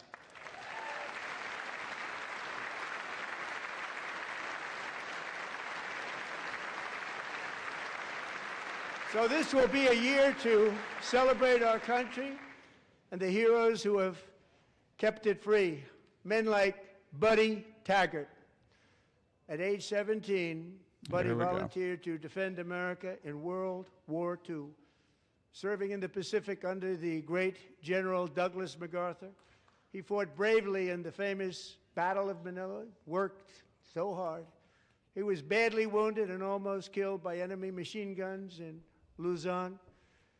And 81 years ago this month, he liberated the largest internment camp in the Philippines, one of the largest anywhere in the world. But he earned many honors, including a Purple Heart and a Bronze Star, came home, started a family, and tonight he is in the gallery looking forward to July 4th, 2026, his 100th birthday.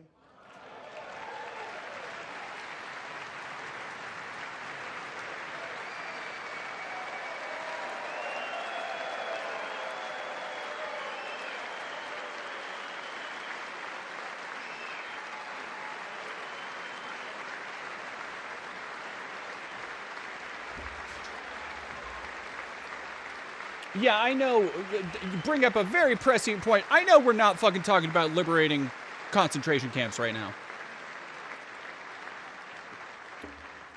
So, Buddy, you're a brave man, and we salute you. Even in times of challenge, setback, and immense heartache, The spirit of 1776 has Oh, always fuck off. shone through very brightly. It was July 4th of last year when floodwaters tore through a girls' summer camp in Central Texas. One of the worst things I've ever seen. I was there, rising 26 feet in the matter of minutes. No, tragically you claiming visited many, there. many I was lives. there. We'll Fuck remember off. that one. As the waters threatened to sweep her away, 11-year-old Millie Kate McClelland closed her eyes and prayed to God. She thought she was going to die. Those prayers were answered when Coast Guard rescue swimmer Scott Ruskin descended from a helicopter above. Nobody knew where he came from. It was Scott's first ever rescue mission. A young guy, but very brave, very, very top, always top in his class. And he lifted not just Millie Kate, but 164 others to safety.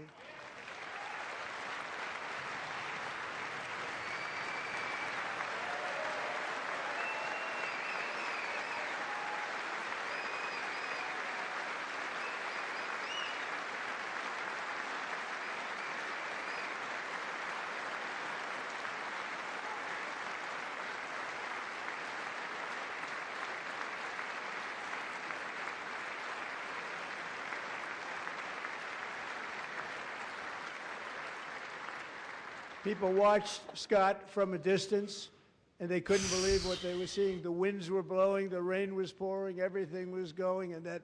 I hear QLD Ost is getting a Trump tower. Makes no sense. Infuriating. Got approved. No, I didn't hear that. That fucking sucks. Thank you, Scott, Millie Kate.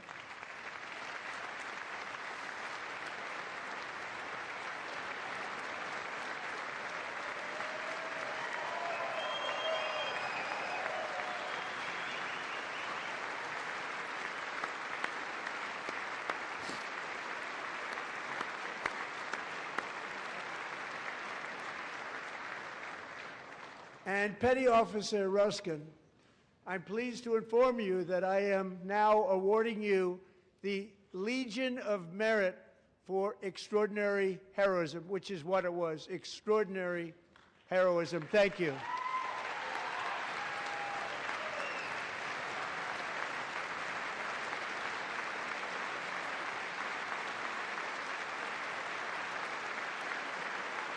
And I'd like to have the military aide to please come down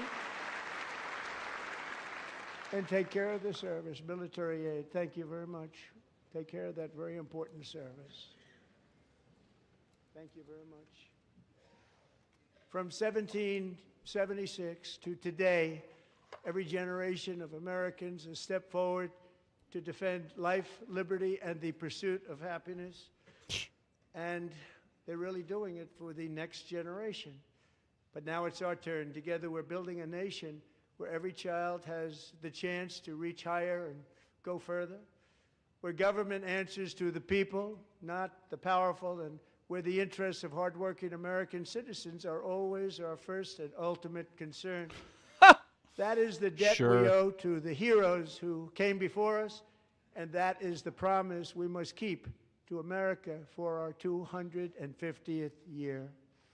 Last year, I urged this Congress to begin the mission by passing the largest tax cuts in American history, and our Republican majorities delivered so beautifully. Thank you, Republicans.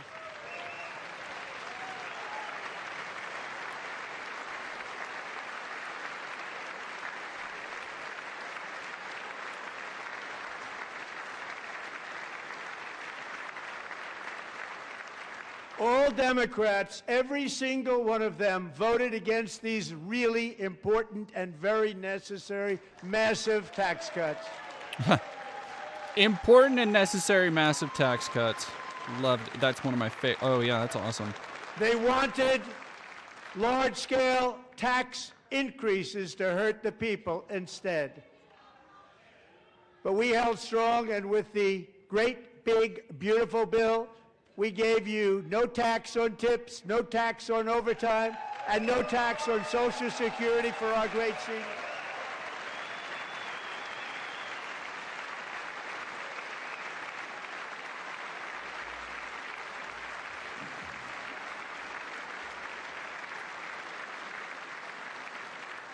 And we also made interest on auto loans tax deductible the first time, but only if the car is made in America.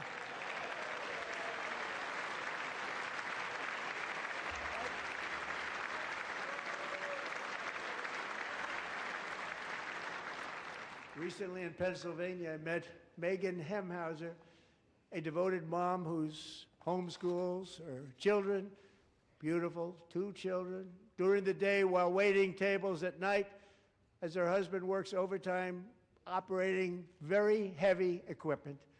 Megan is here this evening and she's happy to tell you that she is so much richer because with no tax on tips, no tax on overtime, and our expanded child tax credit done again by Republicans, Megan and her husband will take home more than $5,000 extra just for the year, cutting her tax bill in more than half.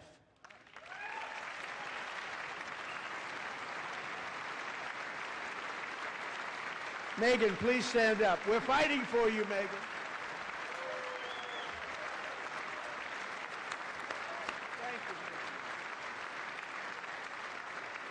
Thank you, Megan.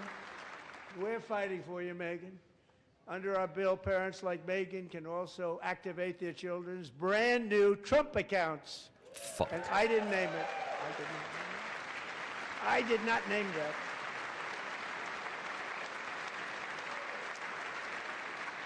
Nobody believes me, but I did not name it. It was named Yeah, by because you've Rico named Man. everything. Why wouldn't you? You fucking moron.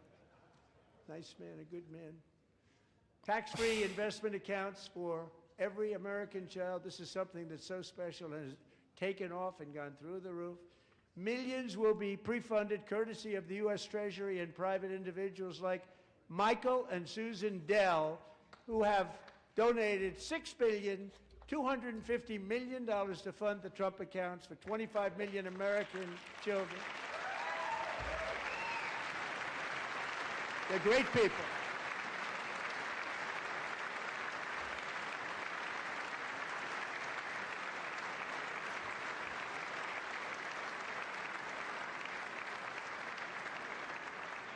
When I asked Michael Dell, how do you make all that money? He said, well, I just sat on my dorm in school and I made computers and I'd sell them to people.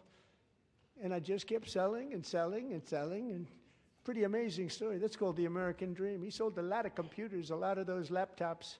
So I congratulate him on that, but I really thank him and Susan, as well as others like Brad Gerstner, a very tremendous guy. He was behind it right from the beginning. Brad Gerstner. Thank you, Brad.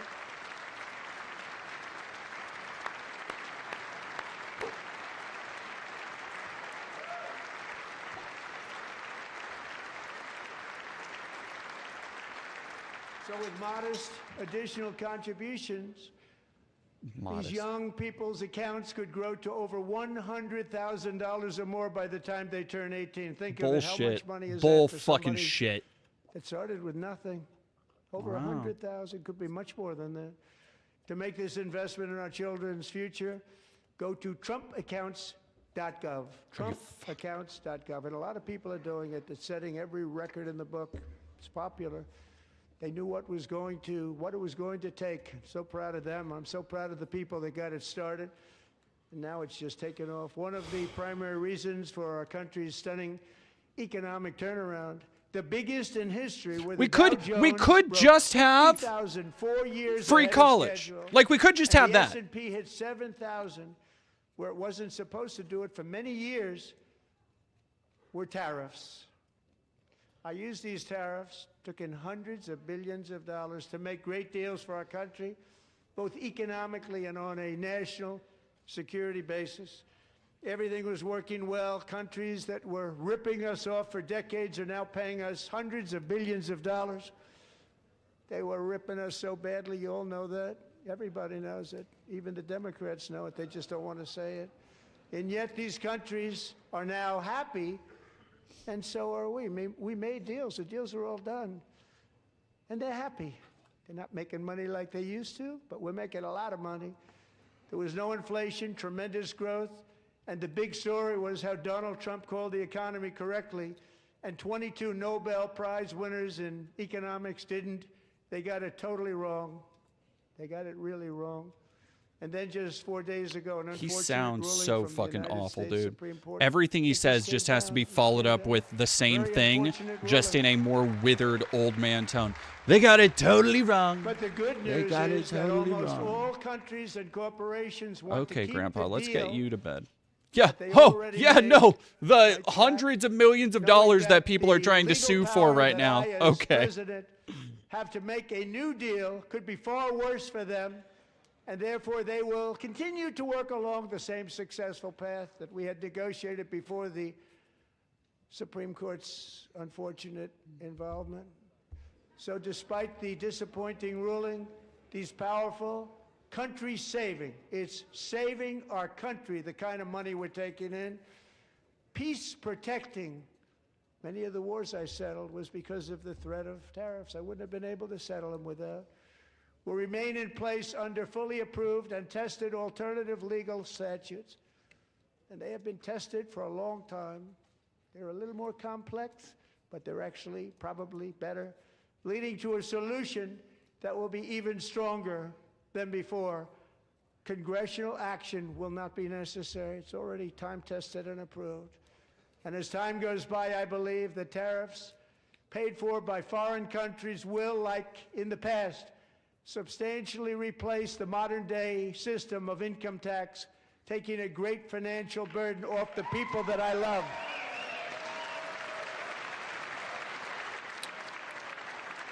Income tax is a financial burden on the people you love. Okay. Okay, that's kind of, again, giving up the game about your actual Forward, fucking factories, priorities. Jobs, investment, and trillions of dollars will continue pouring into the United States of America. Continue. It should probably start first. Puts America first. I put America first. I love America. God, he is fucking sounding more like Biden every day. Holy shit.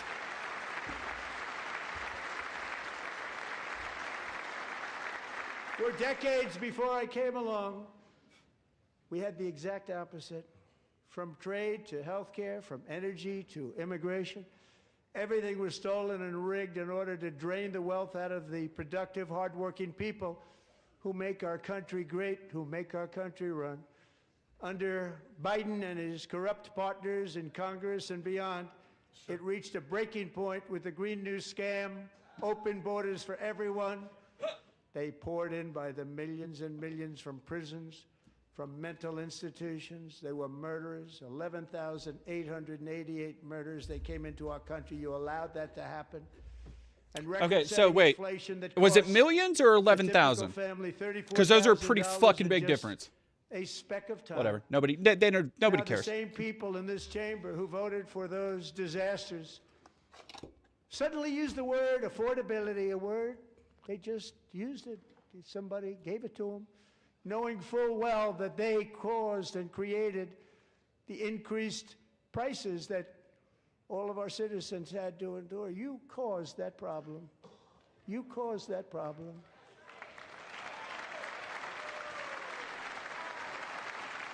Good job, Democrats, just sitting there. Really feel represented by y'all.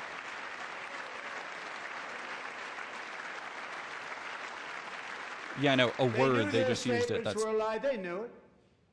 They knew their statements were a dirty, rotten lie.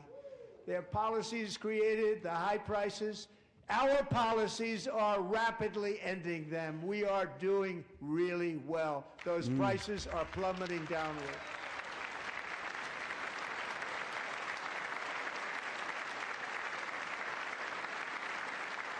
The price of eggs is down 60%, Madam Secretary, thank you. The cost of chicken, butter, fruit, hotels, automobiles, rent is lower today than when I took office by a lot.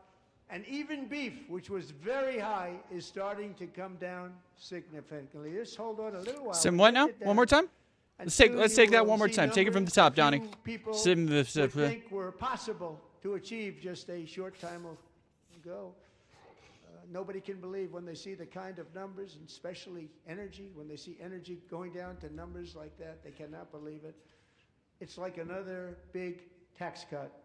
Oh yeah, I'm great. also That's confronting just one what I of was the looking for. biggest Tax cuts. rip-offs of our times, the crushing cost of health care caused by you. Since the passage of the Unaffordable Care Act, There's something going on. People are referred to as talking in the Obamacare, gallery, and big I insurance wish it would companies fucking got rich. It was meant go for over the to insurance them. companies, not for the people. With our government giving them hundreds and hundreds of billions of dollars a year as their stock prices soared 1,000, 1,200, 1,400, and even 1,700%, like nothing else. That's why I introduced the great health care plan. I want to stop all payments to big insurance companies and instead give that money directly to the people so they can buy their own health care, which will be better health care at a much lower cost.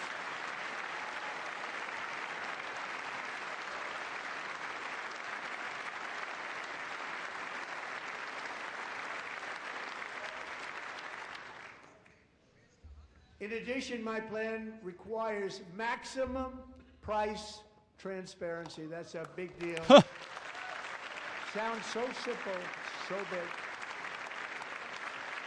And I did that in my first term, and the Democrats immediately terminated it with full knowledge that they were doing a very bad thing for the people. Costs were going to go way up, and that's what happened, and now I'm bringing them way down on health care and everything else. I'm also ending the wildly inflated cost of prescription drugs like has never happened before.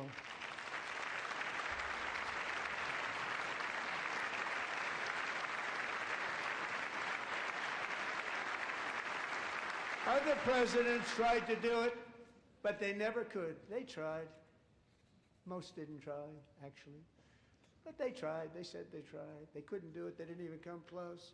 What? They were all talk and no Dog, action. he is just But I fucking got it saying done. shit. Under my just enacted most favored nation agreements, Americans who have for decades paid by far the highest prices of any nation anywhere in the world for prescription drugs will now pay the lowest price anywhere in the world for drugs. Anywhere. The lowest price.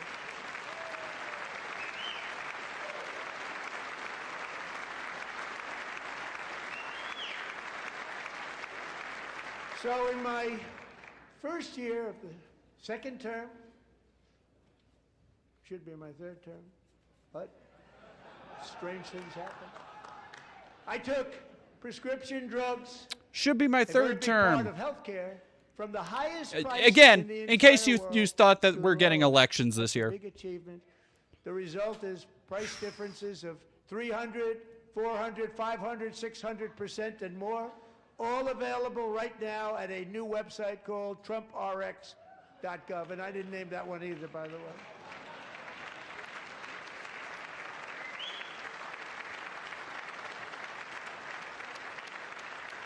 And here tonight is the very first customer ever to get that big discount, and it is big, Catherine Rayner.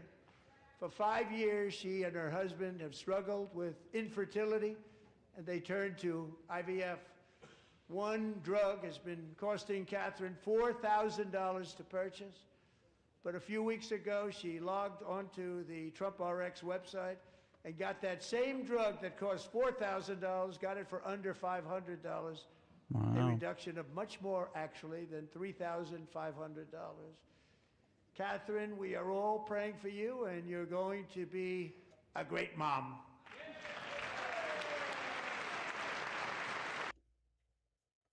A great mom.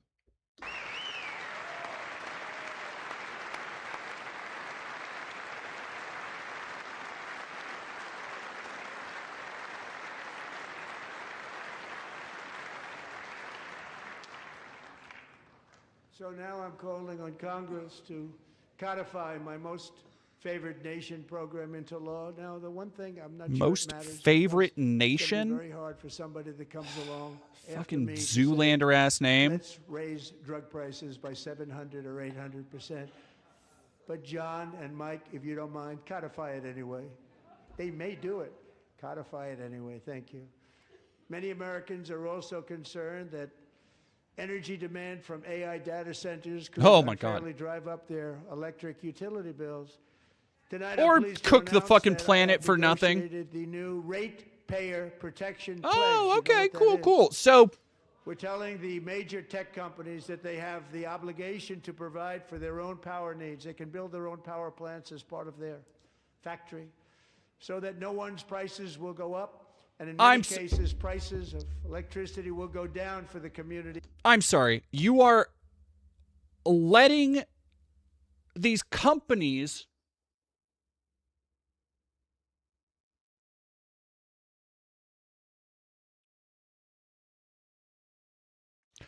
that continually flaunt how unaccountable they've been in the development of AI, and then now you are going to just give them carte blanche to do, and that's what they're doing, by the way. This is them taking the handcuffs off of company restrictions on expanding data centers, on buying lands and poisoning shit, because if you look into all the environmental regulations that they've also cut back, all the red tape to free people up to make more money, that's what it is. And he's trying to sell it as, oh, no, it's, turn yourself down, turn it up. All right, I'll turn it up a little bit. He was really loud when we first started. God, that's... And very substantially down. All right, there we go. This is a unique strategy never used in this country before. We have an old grid. It could not to ban large Wall Street investment firms from buying up in the thousands single-family homes.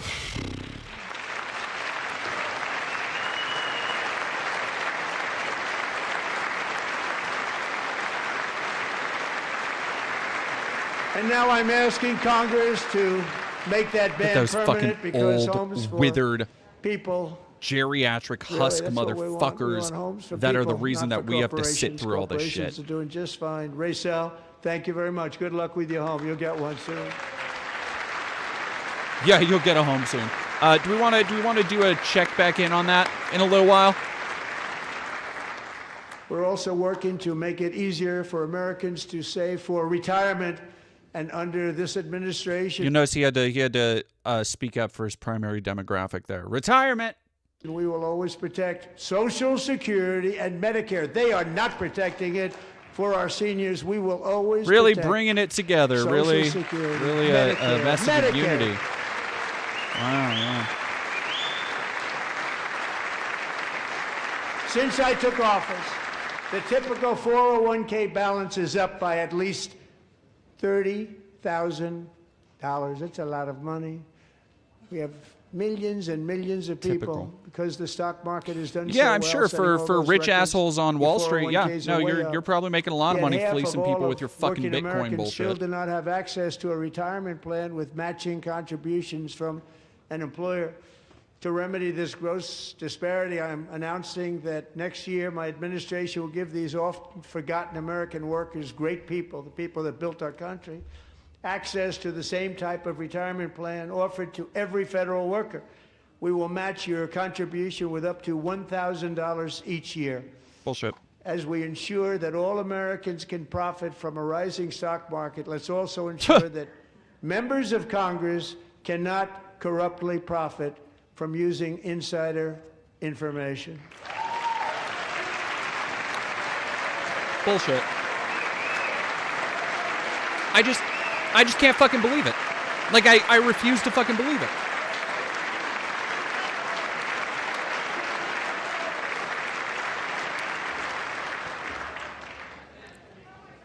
They stood up for that. I can't believe it. I can't believe it. Did Nancy Pelosi stand up if she's here? Doubt it. Pass the Stop Insider Trading.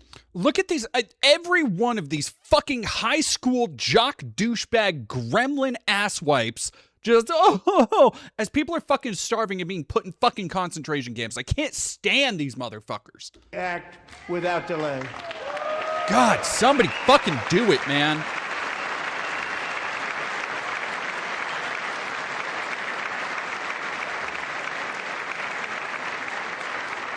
I wasn't sure if anybody even on this side was going to applaud for that. I'm very impressed. Thank you. I'm very impressed. Oh, very impressed, But when it comes to the corruption that is plundering, it's plundering America. There's been no more stunning example than Minnesota. where members of the Somali community Oh have my God. pillaged an estimated $19 billion from the American taxpayer. Oh, we have all the information.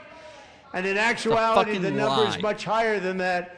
And California, Massachusetts, Maine, and many other states are even worse. This is the kind of corruption that shreds the fabric of a nation, and we are working on it like you wouldn't believe. So tonight, although started 4 months ago, I am officially announcing the war on fraud to be led by our great Vice President J.D. Vance.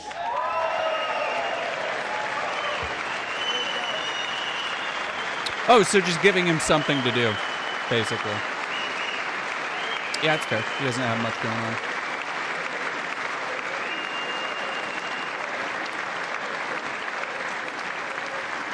We'll get it done.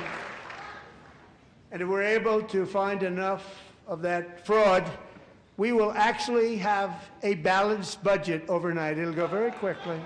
That's the kind of money you're talking about. We'll balance our budget. The Somali pirates who ransacked Minnesota remind us that there are large parts of the world where bribery, corruption, and lawlessness are the norm, not the exception.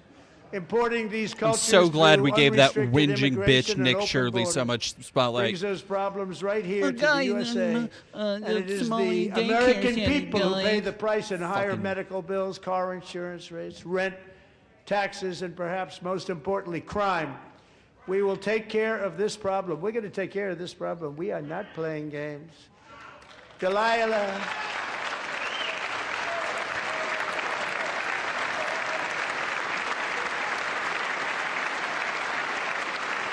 Pirates is fucking crazy, honestly.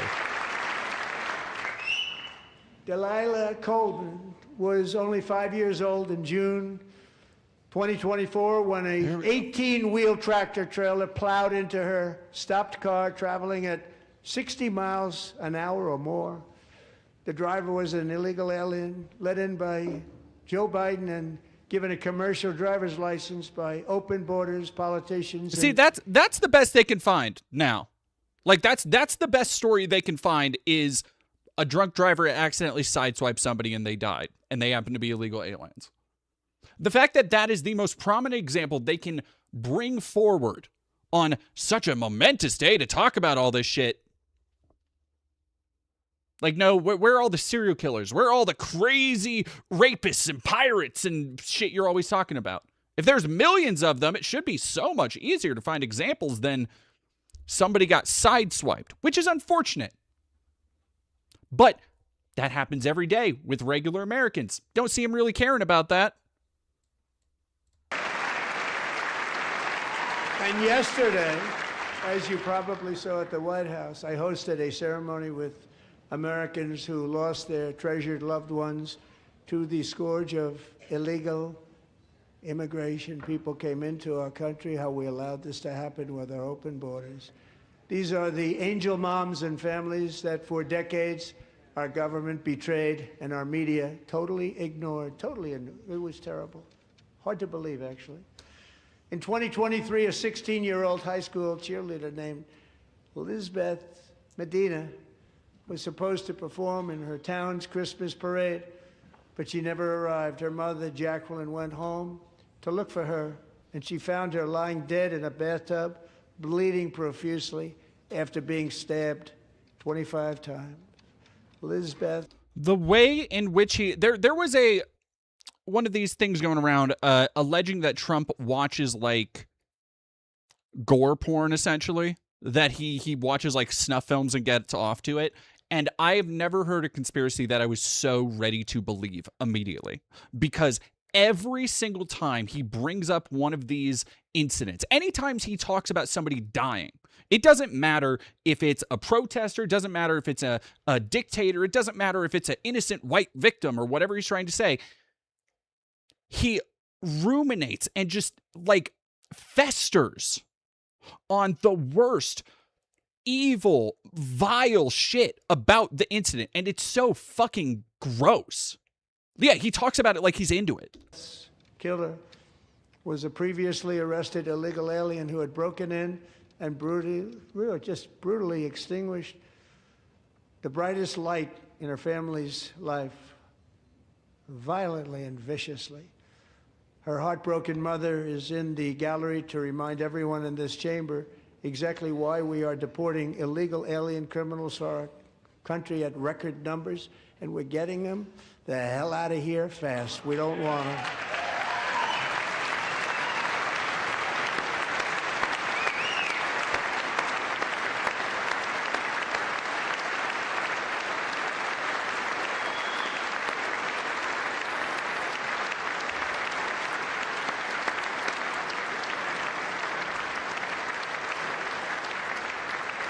Thank you very much, Jacqueline. Thank you.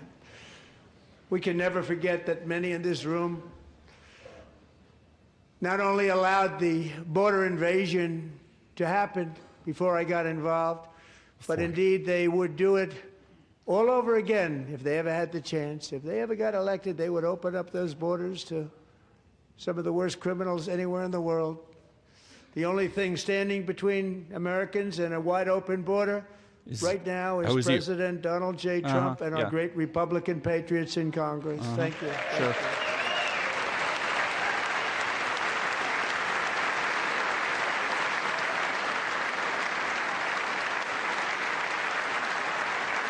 As we speak, Democrats in this chamber have cut off all funding for the Department of Homeland Security. It's all cut off. Oh yeah. Is it because you're fucking murdering people in the streets? They have instituted another Democrat shutdown. The first one costing us 2 points on GDP. 2 points we lost on GDP, which probably made them quite happy, actually. Now they have closed the agency responsible for protecting Americans from terrorists and murderers. Tonight I'm demanding the full and immediate restoration of all funding for the border security, Homeland Security of the United States, and also for helping people clean up their snow. We have no money because of the Democrats, and it would be nice, we'd love to give you a hand at cleaning it up, but you gave no money. Nobody's getting paid. It's a shame. So you have to think about it. We have, in case you didn't know, a pretty large snowstorm out there. One of the great things about the State of the Union is how it gives Americans the chance to see clearly what their representatives really believe. So tonight I'm inviting every legislature to join with my administration in reaffirming that's a how I feel fundamental too, principle. man. I get it. If you agree with this statement, then stand up and show your support. The first duty of the American government is to protect American citizens, not illegal aliens.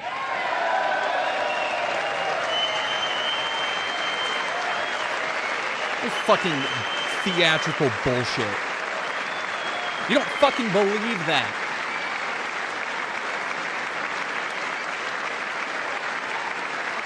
Now he's gonna say, "Oh look, they don't believe in that. Oh look, they don't believe that people should defend American citizens. Oh look at that. Look at these Democrats. Oh, what's wrong with them? Don't they think you should defend American citizens? You disingenuous hack fuck."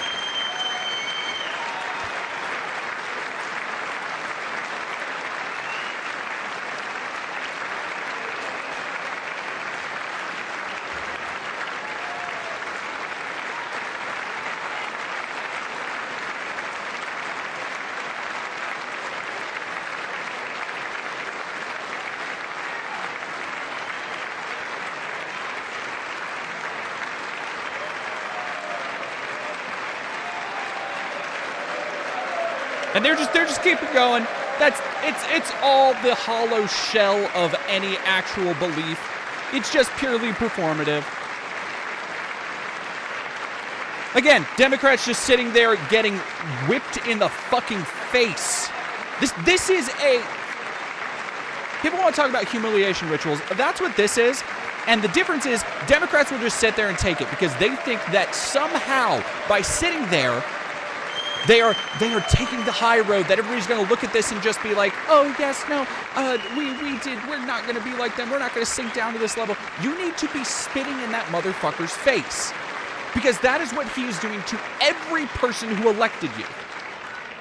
Isn't that a shame? You should be ashamed of yourself not standing up. You should be ashamed of yourself. That is why I'm also asking you to end deadly sanctuary cities that protect the criminals and enact serious penalties for public officials That's my girl. who block the removal of criminal aliens. In many cases, drug lords, You have killed Americans. murderers That's all what's over up. our country. They're blocking the removal of these people out of our country, and you should be ashamed of yourself.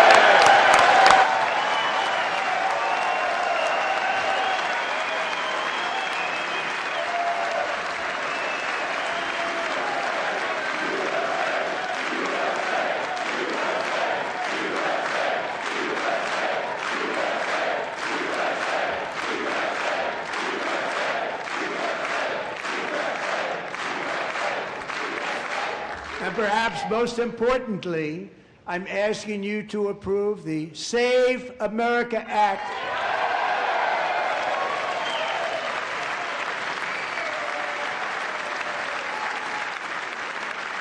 To stop illegal aliens and others who are unpermitted persons from voting in our sacred American elections. The cheating is rampant in our elections. It's rampant. It's very simple. All voters must show voter ID.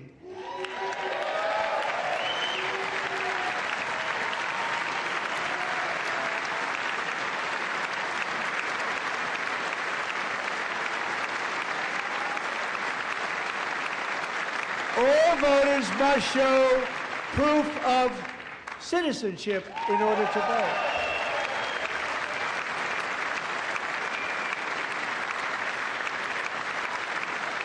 And no more crooked mail-in ballots except for illness, disability, military, or travel. None. And this should be an easy one. And by the way, it's polling at 89%, including Democrats. 89%.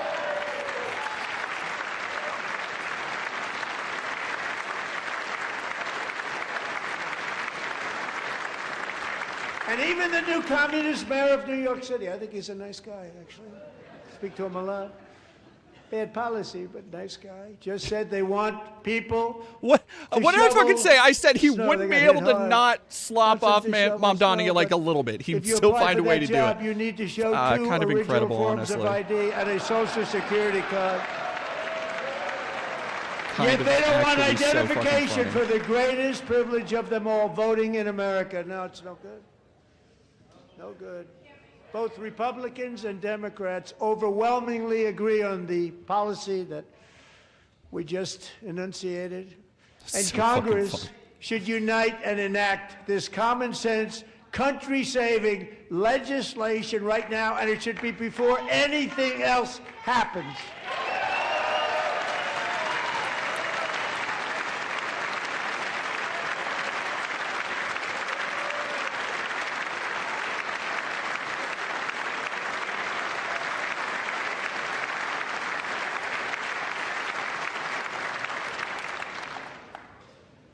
And the reason they don't want to do it, why would anybody not want voter ID? One reason, Oh my because they want to cheat. I heard There's only somebody one in the reason. audience go, "Oh my God." They make up all excuses. They say it's racist. They come up with things you almost say, what imagination they have.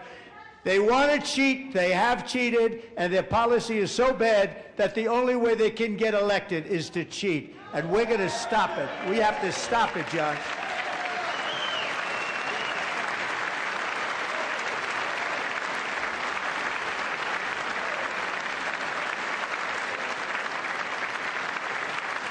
And here is one more Oh, why is opportunity Chloe Cole to there? show That's so common funny. sense in government. Even funnier, honestly. In the Yeah, gallery sure. tonight are Let Chloe Sage Cole be there. Blair and her mother, Michelle. In 2021, Sage was 14 when school officials in Virginia sought to socially transition her to a Let's new go gender, treating transgender her for as a everybody. boy Bow, bow, bow, and bow. hiding it Let's from her fucking go, parents. chat. Hard to believe, Woo! isn't it? Before long, a confused Sage ran away from home after she was found in a horrific situation in Maryland. A left-wing judge refused to return Sage to her parents because they did not immediately state that their daughter was their son. Sage was thrown into an all-boys state home and suffered terribly for a long time. But today, all of that is behind them because Sage is a proud and wonderful young woman with a full ride scholarship to Liberty University. What a stand up. fucking dog. Liberty University. What a prestigious. With the you don't, girl, don't you fucking do that. Don't you fucking be like, Put less highlighter on your nose next time, honey.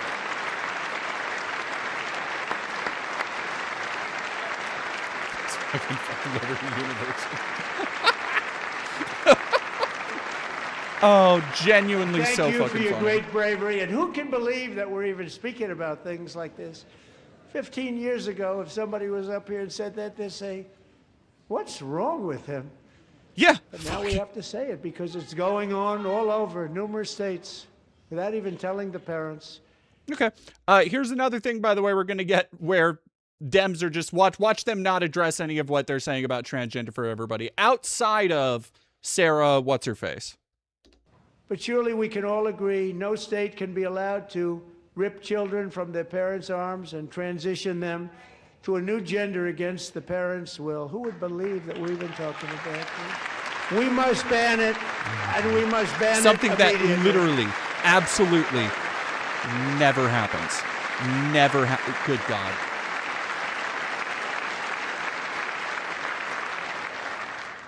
Look, nobody stands up. These people are crazy. I'm telling you, they're crazy.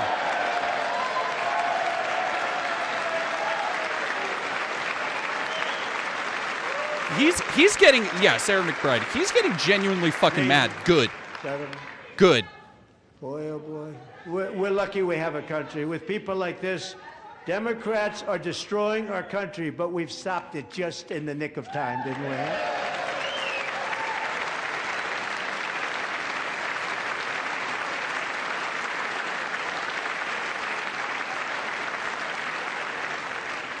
No one cares more about protecting America's youth than our wonderful First Lady. Now a movie star. She's a movie star. Can you believe it? What did I say? What did I say? What are the there's that? no way he would. Over the past year, she has had an incredible impact championing AI legislation, advancing a landmark executive order on foster care. What was anybody aware of this? Was that since fucking when? What? Melania Trump, landmark AI legislation? And helping secure $30 million to launch the Melania Trump Foster Youth to Independence Initiative. It's a tremendous, really a tremendous thing that happened and had a lot of AWP already did a review of the Melania movie. I saw Melania once. That's fucking enough for me. There's a review on the channel. I'm good. I'm all right. Someday you're going to have to tell me how you did that. And students and educators in every state have joined the First Lady's efforts in the presidential AI challenge, keeping America's next generation positioned to succeed and strongly succeed.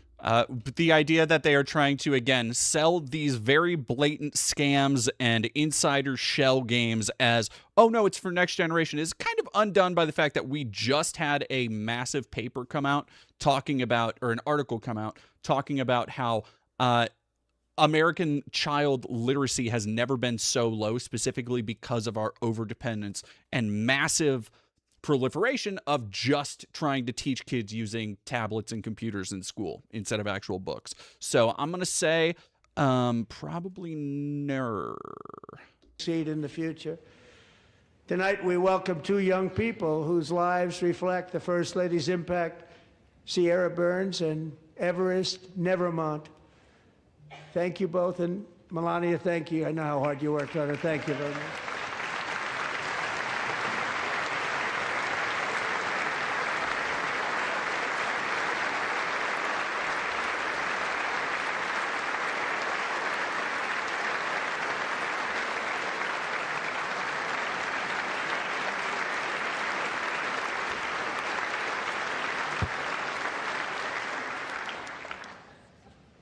I'm very proud to say that during my time in office, both the first 4 years and in particular this last year, there has been a tremendous renewal in religion, faith, Christianity, and belief in God.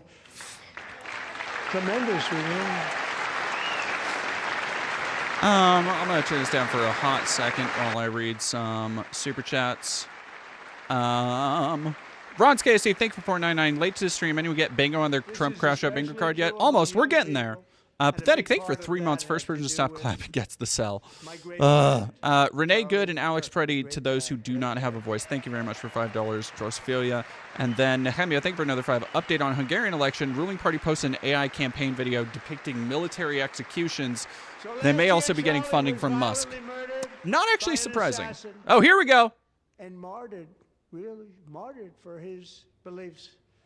His wonderful wife, Erica, is What with did us tonight. What did I Erica, fucking say, please chat? stand. I don't miss. What did I say? That they were going to turn him into a martyr. They were going to try. Like, literally using that, girl. She's wearing less makeup. Chat.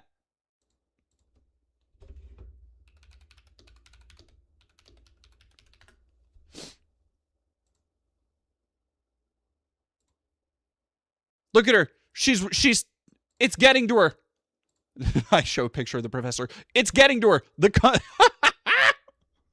She's wearing less makeup because people fucking made fun of her. Oh, that's so fucking funny. And she's still doing the looking up into the light thing, though.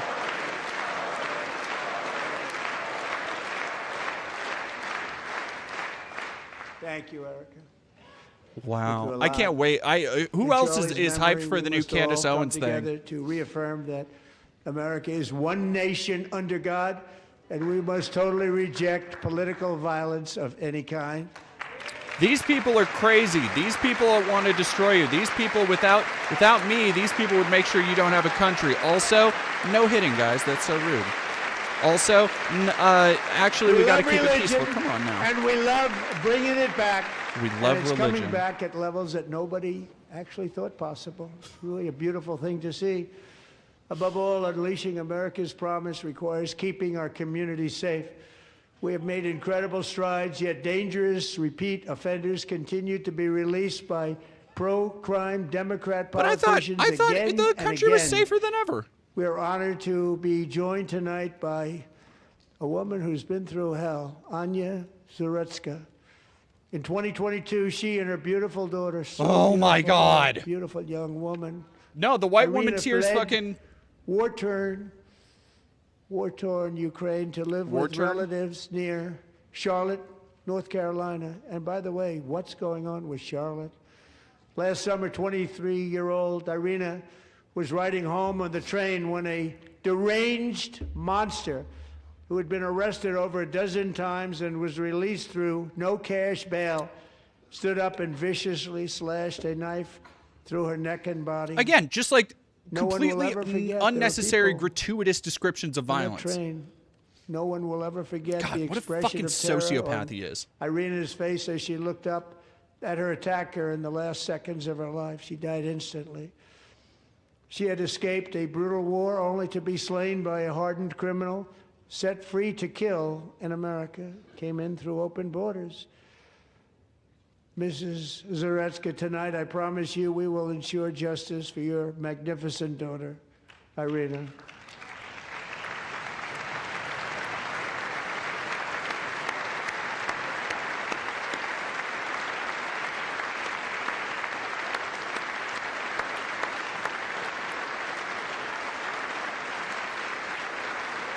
Like, just how would you feel if somebody described it? Like, look at.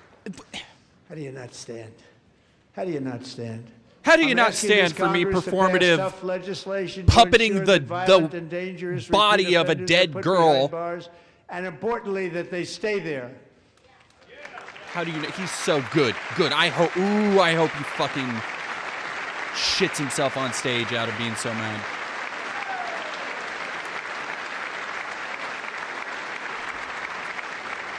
Starting last summer, I deployed our National Guard and federal law enforcement to restore law and order to our most dangerous cities, including You wretched cunt. Memphis, Tennessee, big success. New New Orleans, Louisiana, big success. And our nation's capital itself, Washington, D.C., where we have almost no crime anymore in Washington, D.C. How did that happen?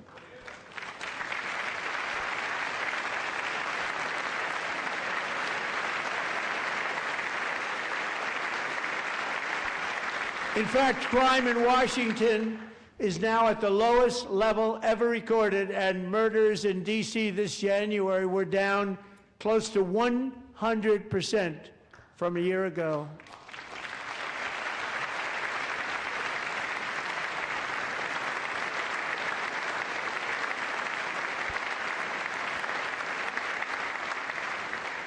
They don't like to hear that. One of sick people, one of the brave service members who helped achieve this stunning turnaround was 20-year-old West Virginia Army National Guard Specialist Sarah Beckstrom. After a 4-month deployment, she voluntarily extended her service, and her rank was going to be lifted. She was doing so well. They were so proud of her. But the very next day, she was on patrol near the White House when she was ambushed and shot in the head by a terrorist monster from Afghanistan. Shouldn't have been in our country. And all because she wore the... All because, by the way, a terrorist monster from Afghanistan who was trained and utilized by the CIA as a proxy during our wars and part of literal CIA-backed death squads.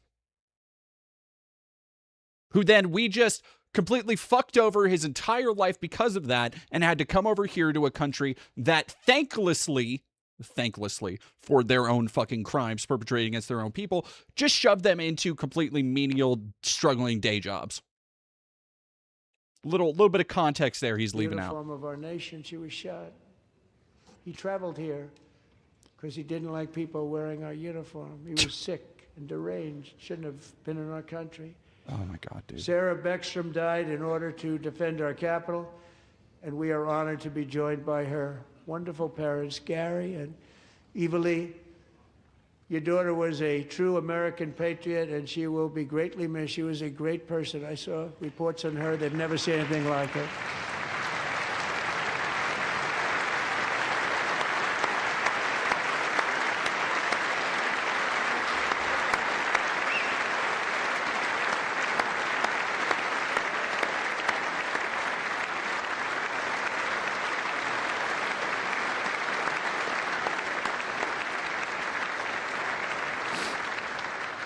So sorry. Thank you very much.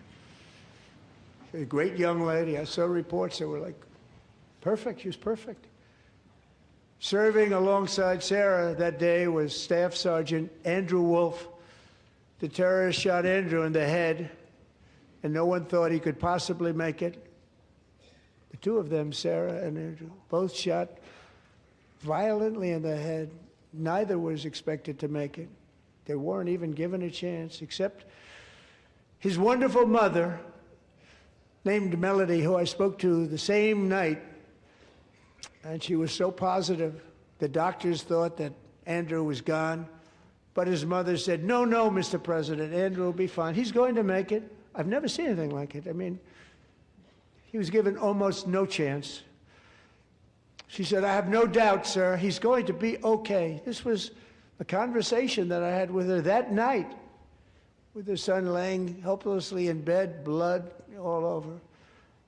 Everybody is praying, she said, sir, he will be okay. The doctors didn't understand what she was saying, and after looking at the results of the damage done, neither did I. She was so strong and conclusive that even Andrew's great father felt she didn't really understand the gravity of the situation. But she turned out to be right. Right, Melody? She turned out to be right.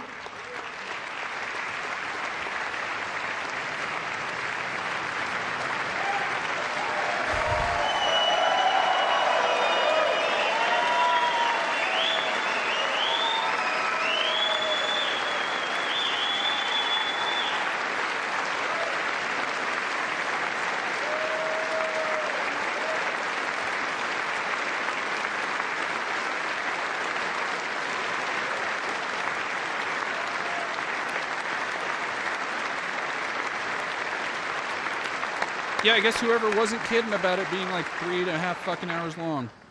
Amazing, actually. This is fucking I said, interminable. where does this woman come from? She's the most positive person I've ever met. With God's help, Andrew has battled back from the edge of death, and we're talking about the edge of death, on his way to a miraculous recovery. He's got a little work to do, but he's doing great. Nice to see you. He's a good-looking guy. Nice to see you. Thanks, Andrew. Thank you very much.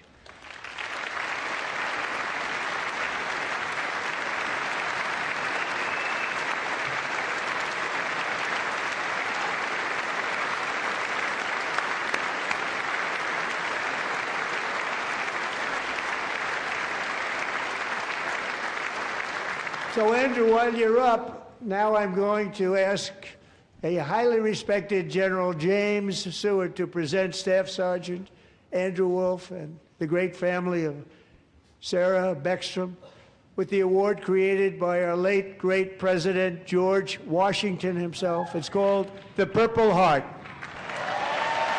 It's called, as though nobody fucking knows what the Purple Heart is. Okay.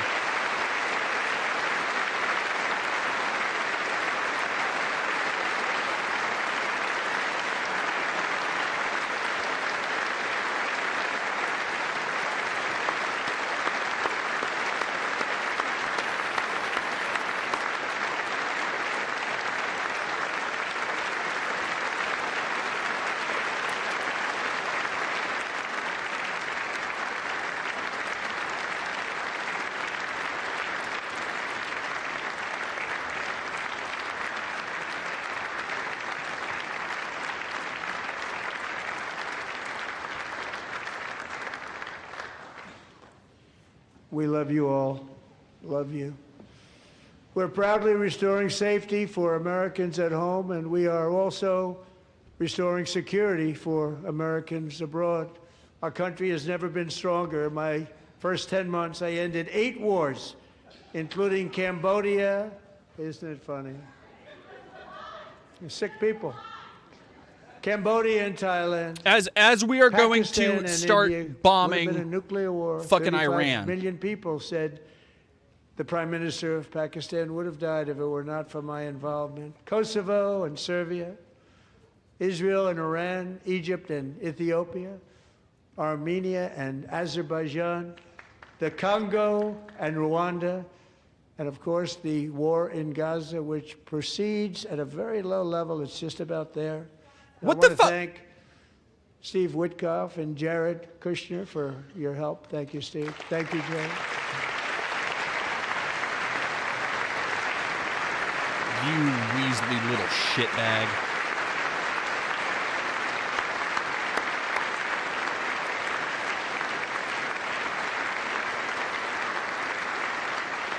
And I also want to thank the man they report to, Secretary of State Marco Rubio. Thank you, Marco.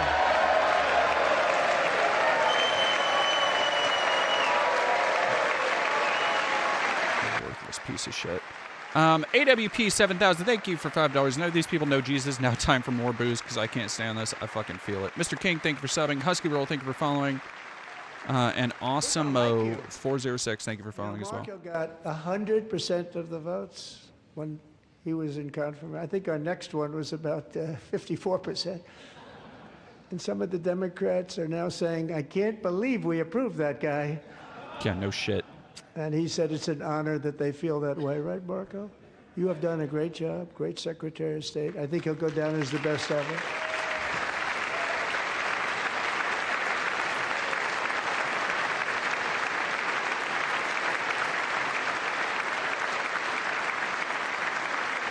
Under the ceasefire I negotiated, every single hostage, both living and dead, has been returned home. Can you believe that?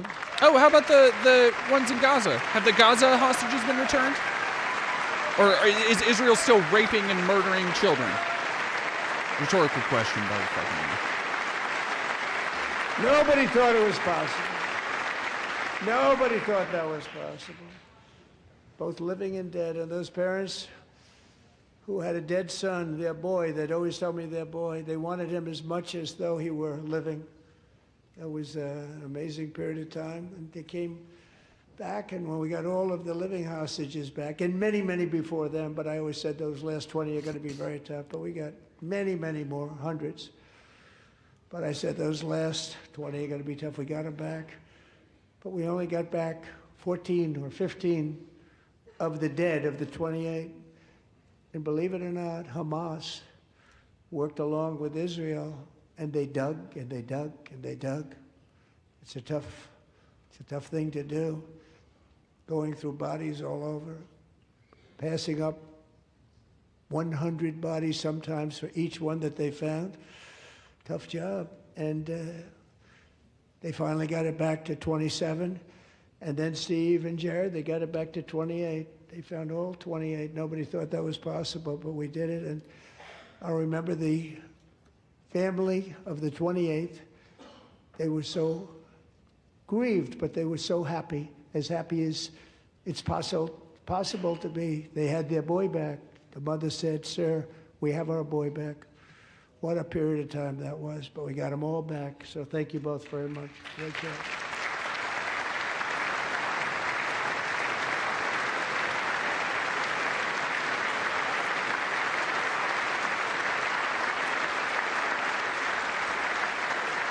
And we're working very hard to end the 9th war, the killing and slaughter between Russia and Ukraine, where 25,000 soldiers are dying each and every month. Think of that, 25,000 soldiers are dying a month. A war which would have never happened if I were president, would have never happened.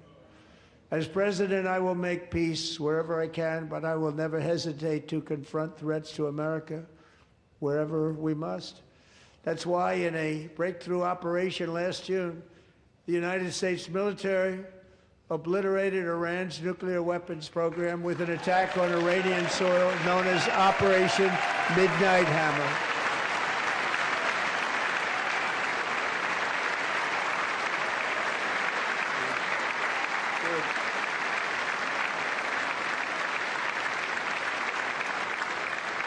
For decades, it had been the policy of the United States never to allow Iran to obtain a nuclear weapon. Many decades. Since they seized control of that proud nation 47 years ago, the regime and its murderous proxies have spread nothing but terrorism and death and hate. They've killed and maimed thousands of American service members and hundreds of thousands and even millions of people with what's called roadside bombs. They were the kings of the roadside bomb. And we took out Soleimani. I did that during my first term. Had a huge impact. He was the father of the roadside bomb.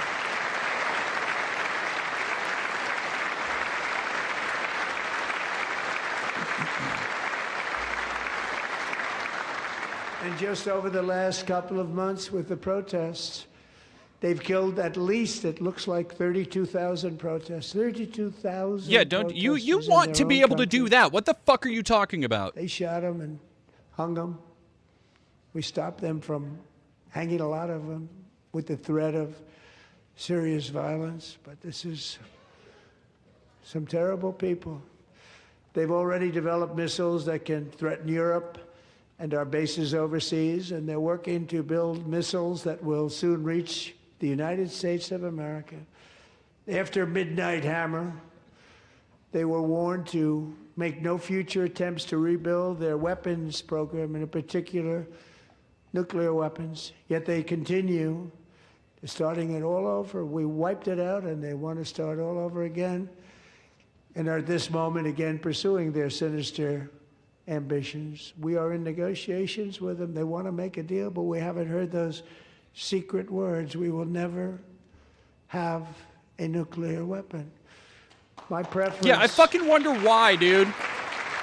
When you're out here kidnapping other leaders of sovereign nations unaccountably and just floating the idea of invading allied countries like fucking Greenland to steal their resources, and you're over here like, yeah, what do people really want to have? Why the fuck do you think people might want nuclear weapons with you around, dipshit? But one thing is certain, I will never allow the world's #1 sponsor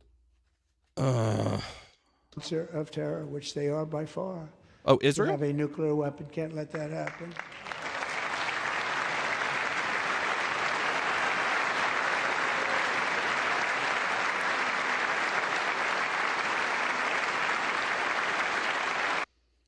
God damn it, sorry.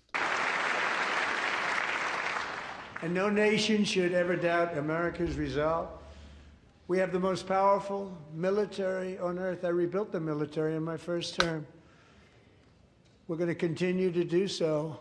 Also, we just approved $1 trillion budget. We have no choice. We have to be strong. Oh, we have no Because choice about hopefully we trillions of will dollars being sent seldom over to have Israel. use this great power that What are we built gonna do? together. Not pay to blow up children It's really on the other called side of the peace planet? through strength, and it's been very, very effective. Peace through strength, huh?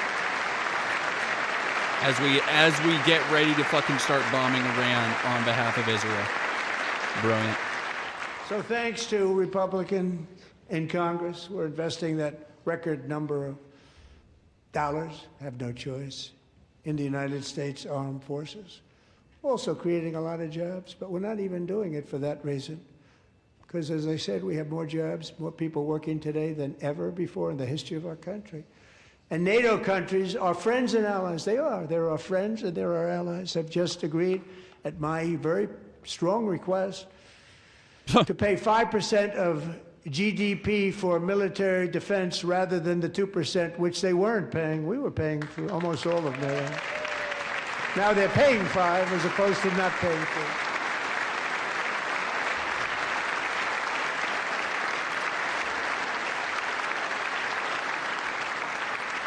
And getting that 5% was something which everyone said would never be done, could not happen. We got it really easily with one meeting.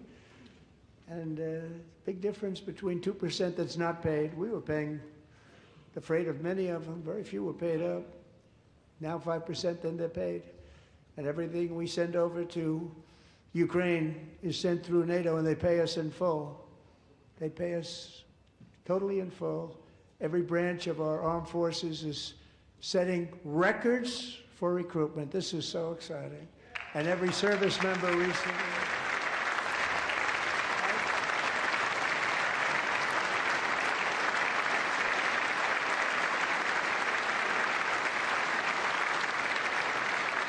And every service member recently received a warrior dividend of $1,776. A warrior dividend. That shit's never coming.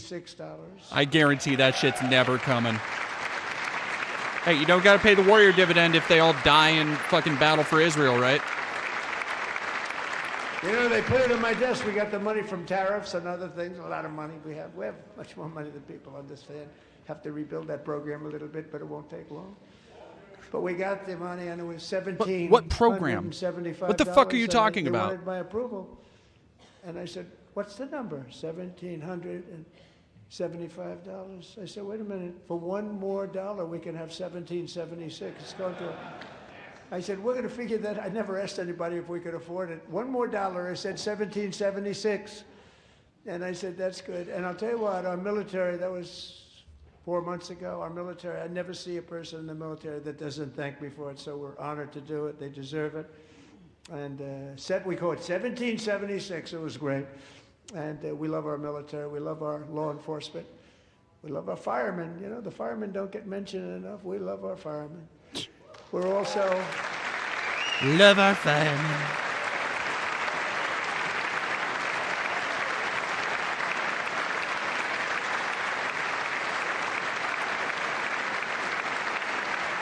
What are we doing, dog? We're also restoring American security and dominance in the Western Hemisphere, acting to secure our national interests and defend our country from violence, drugs, terrorism, and foreign interference. For years, large swaths of territory in our region, including large parts of Mexico, really large parts of Mexico, have been controlled by murderous drug cartels. That's why I designated these cartels as foreign terrorist organizations, and I declared illicit fentanyl as a weapon of mass destruction.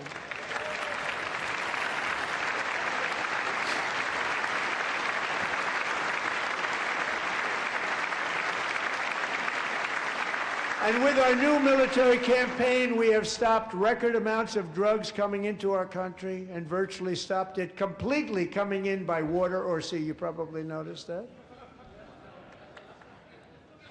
We very seriously damaged their fishing industry also. Nobody wants to go fishing anymore. We've also taken down one of the most sinister cartel kingpins of all. You saw that yesterday. In January,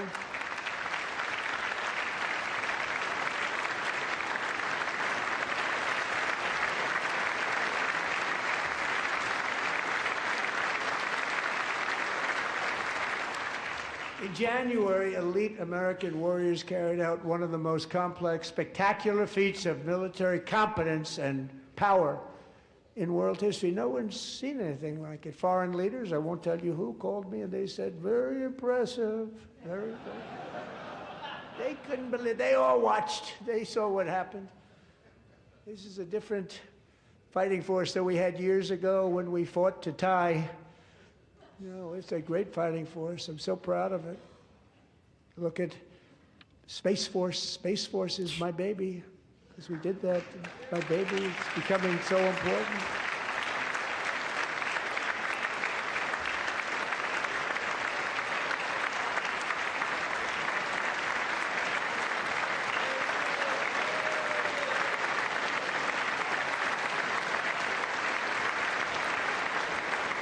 And America's armed forces overwhelmed all defenses and utterly defeated an enemy, good fighters, to end the reign of outlaw dictator Nicolas Maduro and bring him to face American justice.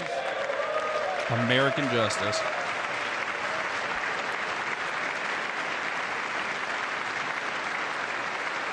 And this was an absolutely colossal victory for the security of the United States, and it also opens up a bright new beginning for the people of Venezuela. What the fuck did Nicolas Maduro do? Oh, right, no, they were running drugs and shit. That's the line. While we were unaccountably bombing fishermen and doing open war crimes. Both of our countries, and to bring new hope to those who have suffered so terribly. They really did suffer. With us tonight is Alejandro Gonzalez. She grew up in a tight-knit Venezuelan family and was especially close to her beloved uncle Enrique. But after Enrique ran for office and opposed Maduro, he was kidnapped by Maduro's security forces and thrown into the regime's really infamous prison in Caracas. Alejandro feared she would never see her uncle again. She feared for her own life also. But since the raid, we have worked with the new leadership, and they have ordered the closure of that vile prison and released hundreds of political prisoners already, with more to come. Alejandro, I'm pleased to inform you that not only has your uncle been released, but he is here tonight. We brought him over to celebrate his freedom with you in person. This is Enrique, fucking... please come down.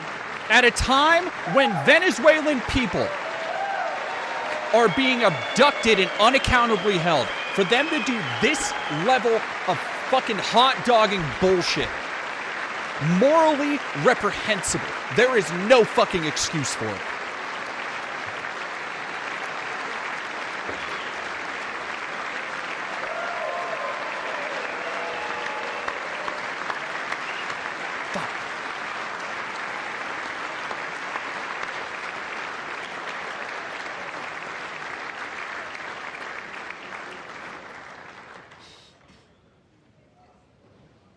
Thank you, Enrique. Have a good time. Nice to have you back, Enrique.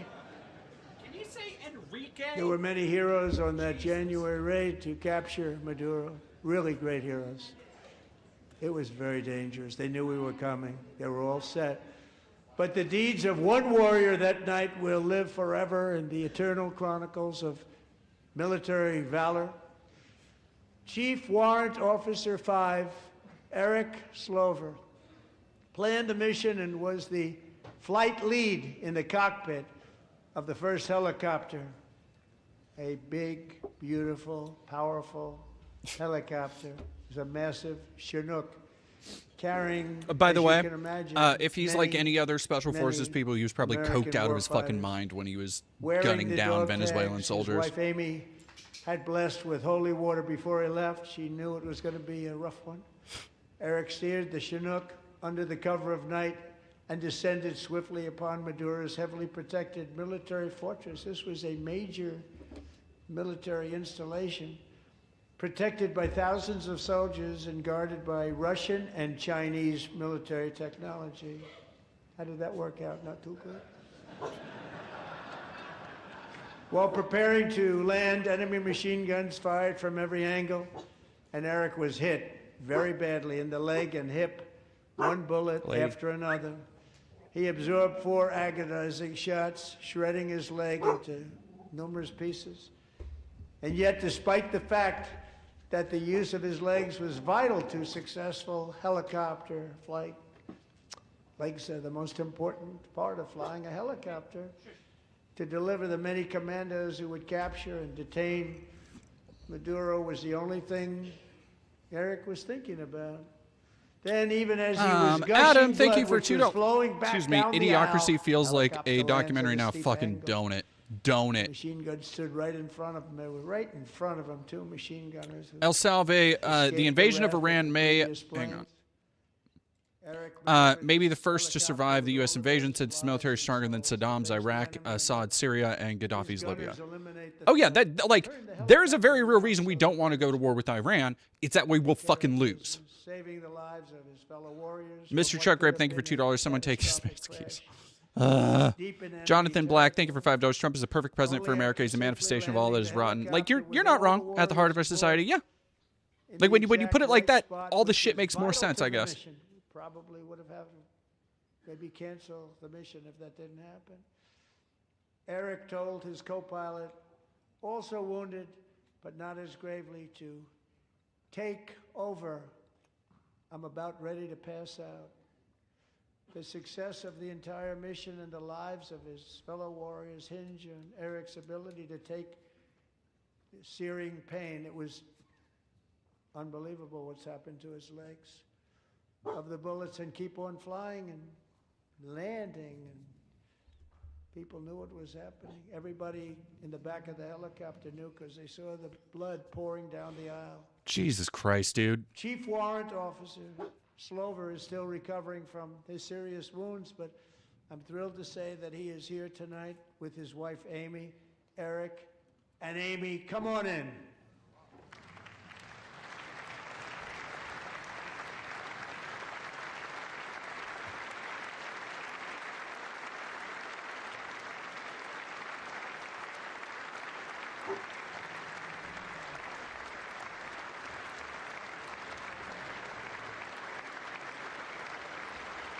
Oh, right. Gotta turn the volume back up. Sorry.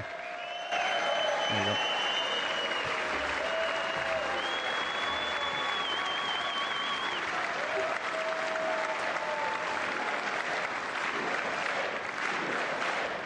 Damn, with the fucking USA. Jesus Christ, dog.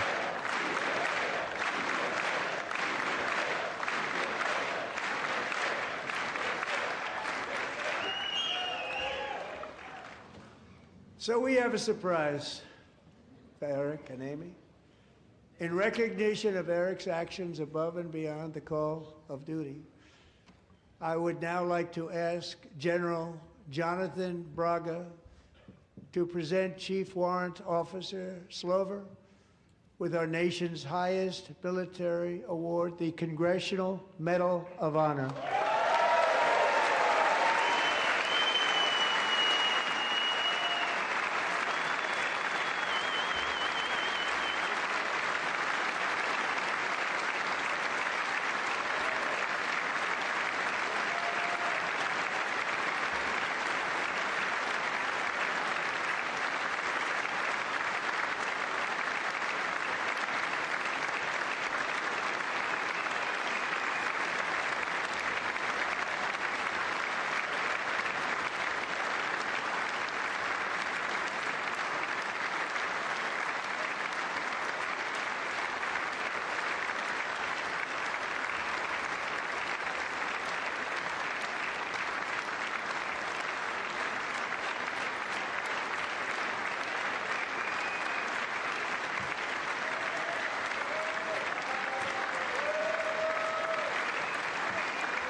Well, thank you very much, Eric and Amy.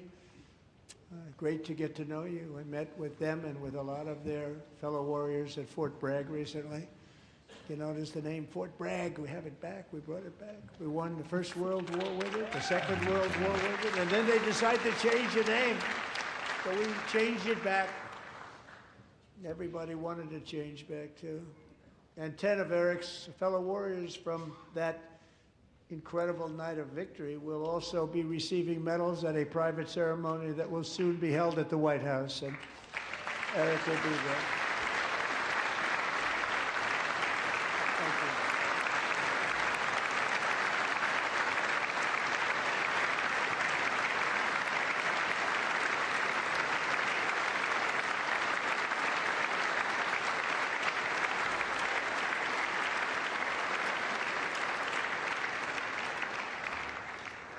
Thank you, Eric. That's a big one. Tonight we've celebrated many truly extraordinary American patriots, but there is one last living legend to honor before we go. He is one more heroic American aviator, Navy fighter pilot. Royce Williams served in World War II, Korea, Vietnam, flying more than 220 missions. In the skies over Korea in 1952, Royce was in the dogfight of a lifetime, legendary dogfight. Flying through blizzard conditions, his squadron was ambushed by 7 Soviet fighter planes. It was his first aerial combat of the war, and despite being massively outnumbered and outgunned, Royce led the takedown of 4 enemy jets and almost destroyed the others, vanquishing his adversaries while taking 263 bullets to his own plane and being seriously hurt. Oh, hey, The story was Necrosurs, thank secret you for for rating over with a 50 party of years. He didn't even 67. want to tell Holy his crap, wife, hope but you the had a good legend stream. grew and We grew. are finally wrapping But this whole tonight, shit at up. 100 years old, this brave Navy captain is finally getting the recognition he deserves. He was a legend long before this evening. Royce, please stand up, and I will ask the First Lady of the United States. Maki to Himiko, Cindy present Vela, Captain thank you all Royce for Williams joining, with and his thank you all for Congressional Medal of Honor. following on.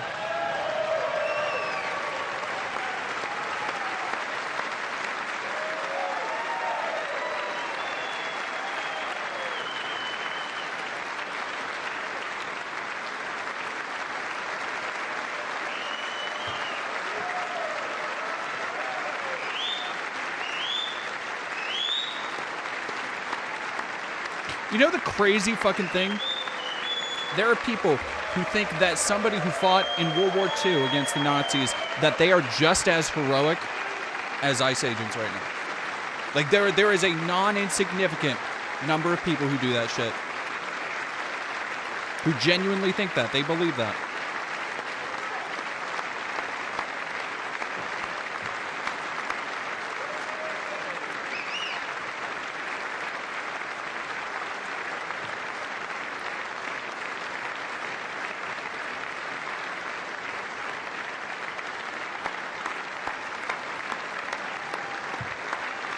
Joe Dax, thank you for another 5. Reminder that Democrats have been complicit in all of this. Yeah. Look at them sit and take their lashings like good little fucking puppets.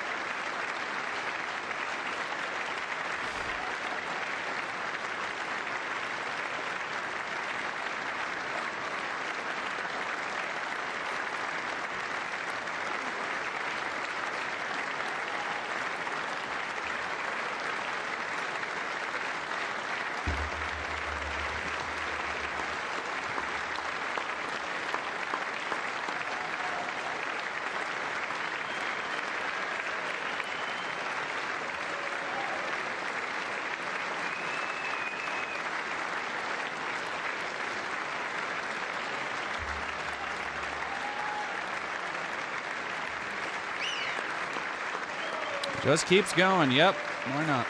I mean, yeah, sure. If there's one point that it can fucking keep going for, it's the World War II veteran. Royce, and thank you, Eric.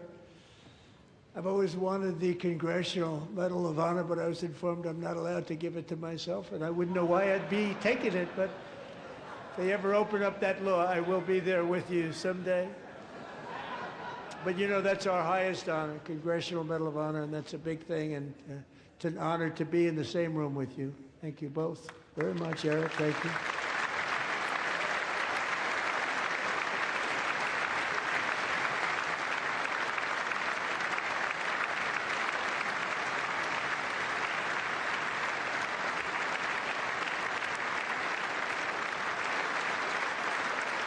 Thank you.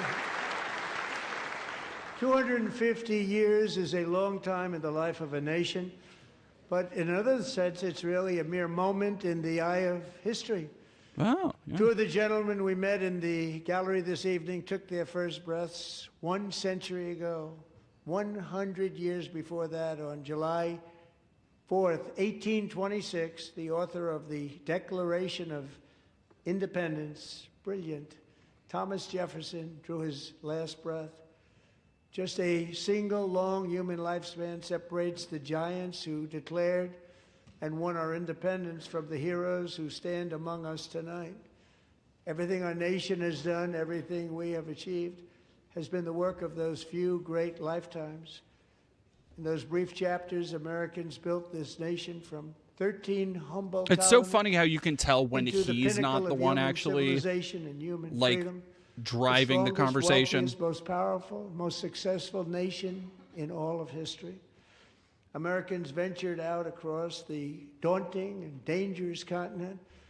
We carved paths through an unforgiving wilderness, settled a boundless frontier, and tamed the beautiful but very, very dangerous Wild West. From Everything's empty fucking marshes cowboy and shit with wide these open assholes. plains, God. we raised up the world's greatest cities. Together we mastered the world's mightiest industries and shattered history's monstrous tyrannies. We Amogus? liberated millions from the chains of fascism, communism, oppression, and terror. Okay. Americans lifted humanity into the skies on the wings of aluminum and steel. And then we launched mankind into the stars on rockets. No, yeah, powered by you can sheer fucking tell when he American didn't will write and something. Unyielding It's American pride. ridiculously We wired obvious. the globe with our ingenuity. We captivated the planet with American culture. And now we are pioneering the next great American breakthroughs that will change the entire world.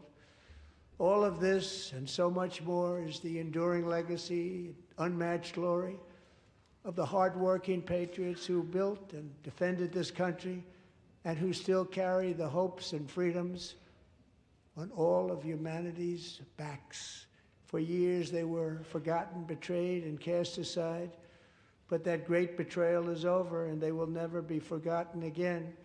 Because when the world needs courage, daring, vision, and inspiration, it is still turning to America. And when God needs a nation to work his miracles, he knows exactly who to ask. There is no challenge Americans cannot overcome, no frontier too vast for us to conquer, no dream too bold for us to chase, no horizon too distant for us to claim. For our destiny is written by the hand. You're good, Kira Jen providence, Mystic. I think we're almost done and here these anyway. First 250 years Yeah, no, were just the beginning. He's sounding From fucking the rugged sleepy Bo border Beepy. towns of Texas to the heartland villages of Michigan, from the sun-kissed shores of Florida to the endless fields of the Dakotas, and from the historic streets of Philadelphia to right here in our nation's capital, Washington, D.C., the golden age of America is upon us. The revolution that began in 1776 has not ended. It still continues because the flame of liberty and independence still burns in the heart of every American patriot. And our future will be bigger, better, brighter, bolder, and more glorious than ever before. Thank you, God bless you, and God bless America. Jesus Christ. Okay, thank God. Holy fuck. I'm so fucking tired of this dude. I can't properly convey how much I loathe him.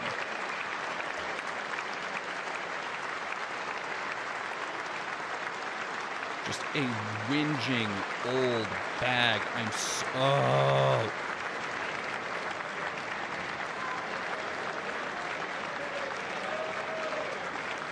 I just want to talk about MTG. I've been, to keep my hands busy, I've been playing test games. Which is why if y'all see me shuffling up, that's why.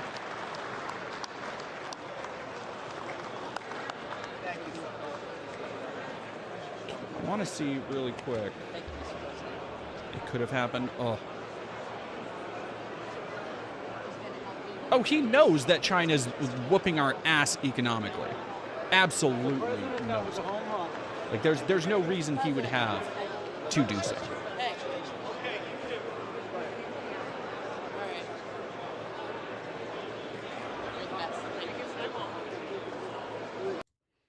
Slug. Absolute job of the hut, motherfucker.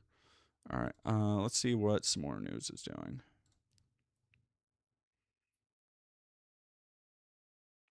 Oh, that's a bummer. It was only an hour long? Okay.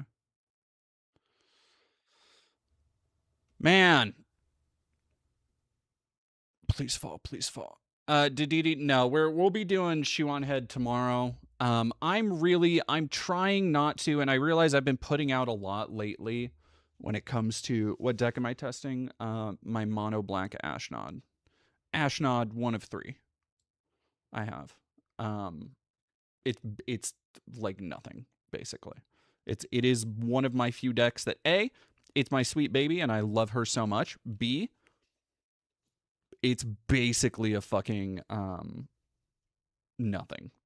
I make stones, and if I get lucky, I draw a Sephiroth, and then I can actually do stuff. Other than that, nothing. This deck does fuck all.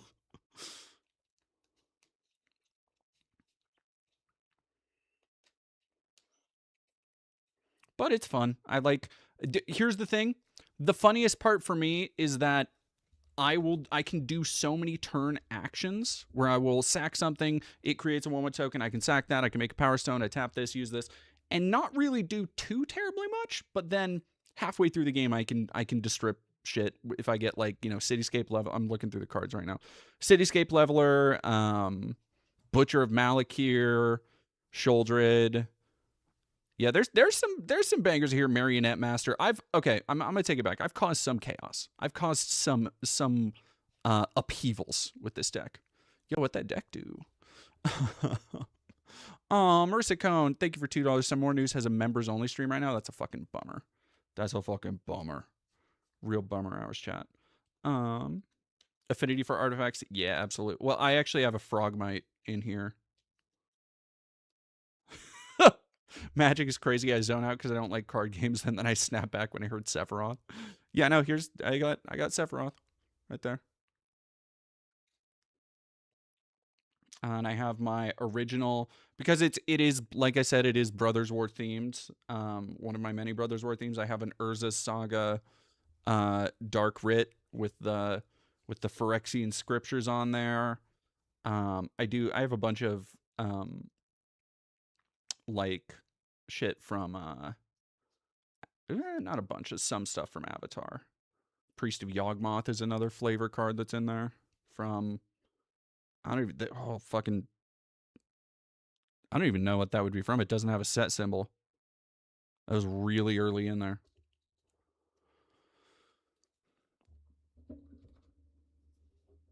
Have I played the remakes of Portal to Phyrexia? Oh yeah, the Fire Nation drill I got.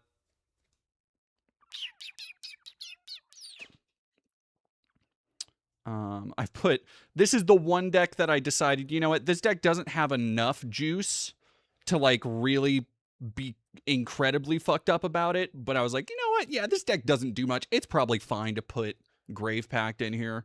Because Grave Pact, y'all want some evil shit. This don't mean anything to people who don't play Magic, but y'all want some evil shit. I had, was it Massacre Girl? Yeah, I had mono black Massacre Girl and was it Massacre Girl? I had a sacrifice deck that I had both Dictate of Erebos and Grave Pact in. And it was one of the like least fun decks I've ever made. Like, it was genuinely like a fucking war crime.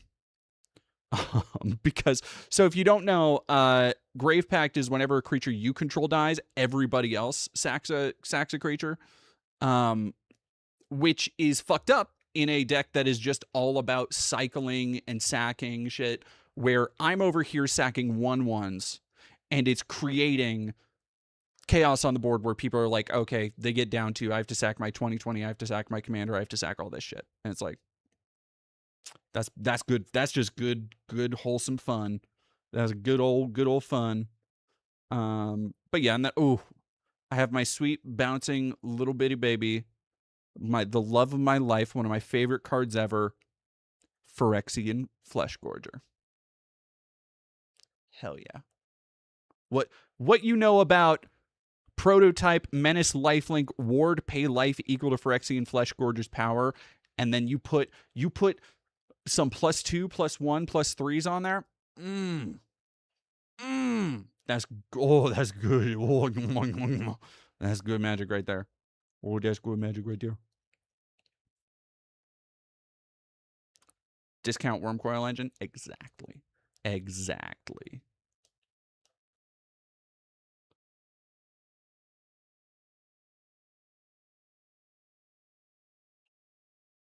Yeah, Cannon Maroc, we talked about how fetishistic and bizarre he is. Oh, there's my beautiful, one of my Bloomborough pulls. The full art foil Darkstar Augur. Which, look, if you're playing black and you want good card draw, even though it's not card draw, but that's a good one. That's 4 mana for 2 bobs. William Elliott, is there any Magic deck similar to Sylvans or Ghostrix in Yu-Gi-Oh? I do not know. I do not know enough about those archetypes. AWP 7000, thank you for $2. I am TG broke, cool chilling with y'all. Union sucked. Thank you very much. Nehemia, thank you for $10. If you want a palate cleanser, there's a video of a Hungarian two-tailed dog party representative going on national TV in a chicken costume to say cluck cluck for 5 minutes straight. Woof. We'll check that out tomorrow. Cronenberg, thank you for $5. I don't think my brain is going to recover from that. No, I know how you're feeling. Fluffy Goldboy, thank you for following. Misanthropic, thoughts on the first Marvel Ultimate Alliance? I have a lot of fond memories of that game. I feel like I have a copy somewhere. Like that's a game I remember playing in the last couple years at least. Oh, and I do have a sick. This is one of my favorite cards. Not like one of my favorite cards, period, but I do have a painted altar for Gix Yawgmoth Praetor that expands the art all the way to the borders. And it is fucking sick. I love it. Do you think I could get the Olympic gold winner girl for an interview?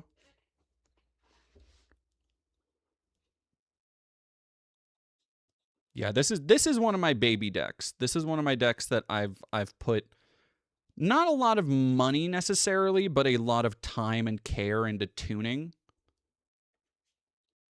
Oh, sadly do not have the gold edition. Exactly. Yeah, the problem with that game was the fact that they added like important characters after launch. They added fucking Hulk in that game and nobody's ever able to play it. It's crazy. Craziness.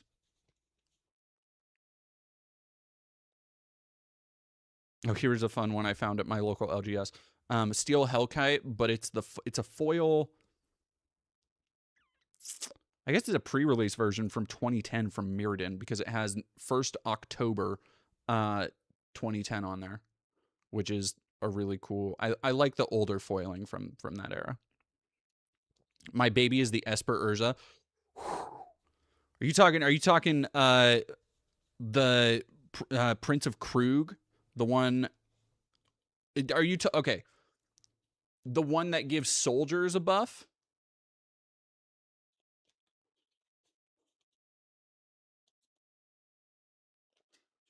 Oh, Chief Artificer. Okay, yeah.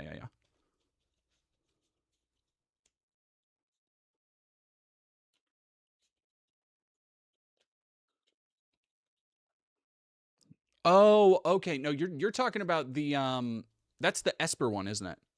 Esperza. Okay, gotcha. Yeah, pre-con Urza.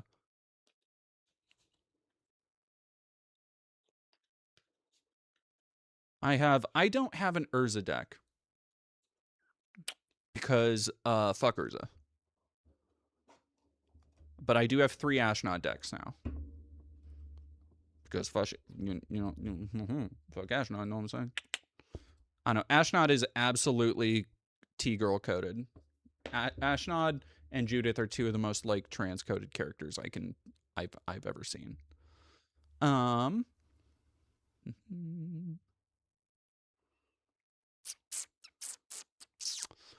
Alrighty, chat.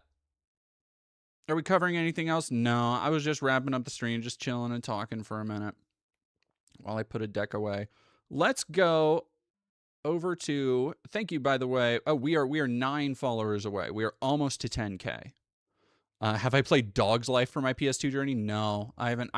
I'm aware of that game, much like I'm aware of things like Mr. Mosquito, but I've never really, like, dove into it. If I come across it, that's a game that, like, I'm sure it can't be that much for Dog's Life, right? I don't know. Those weird cult classic games like that unexpectedly spike sometimes. All right, do we want to go to... Let's go say hi to Riverboat Jack. We haven't rated Riverboat in a while.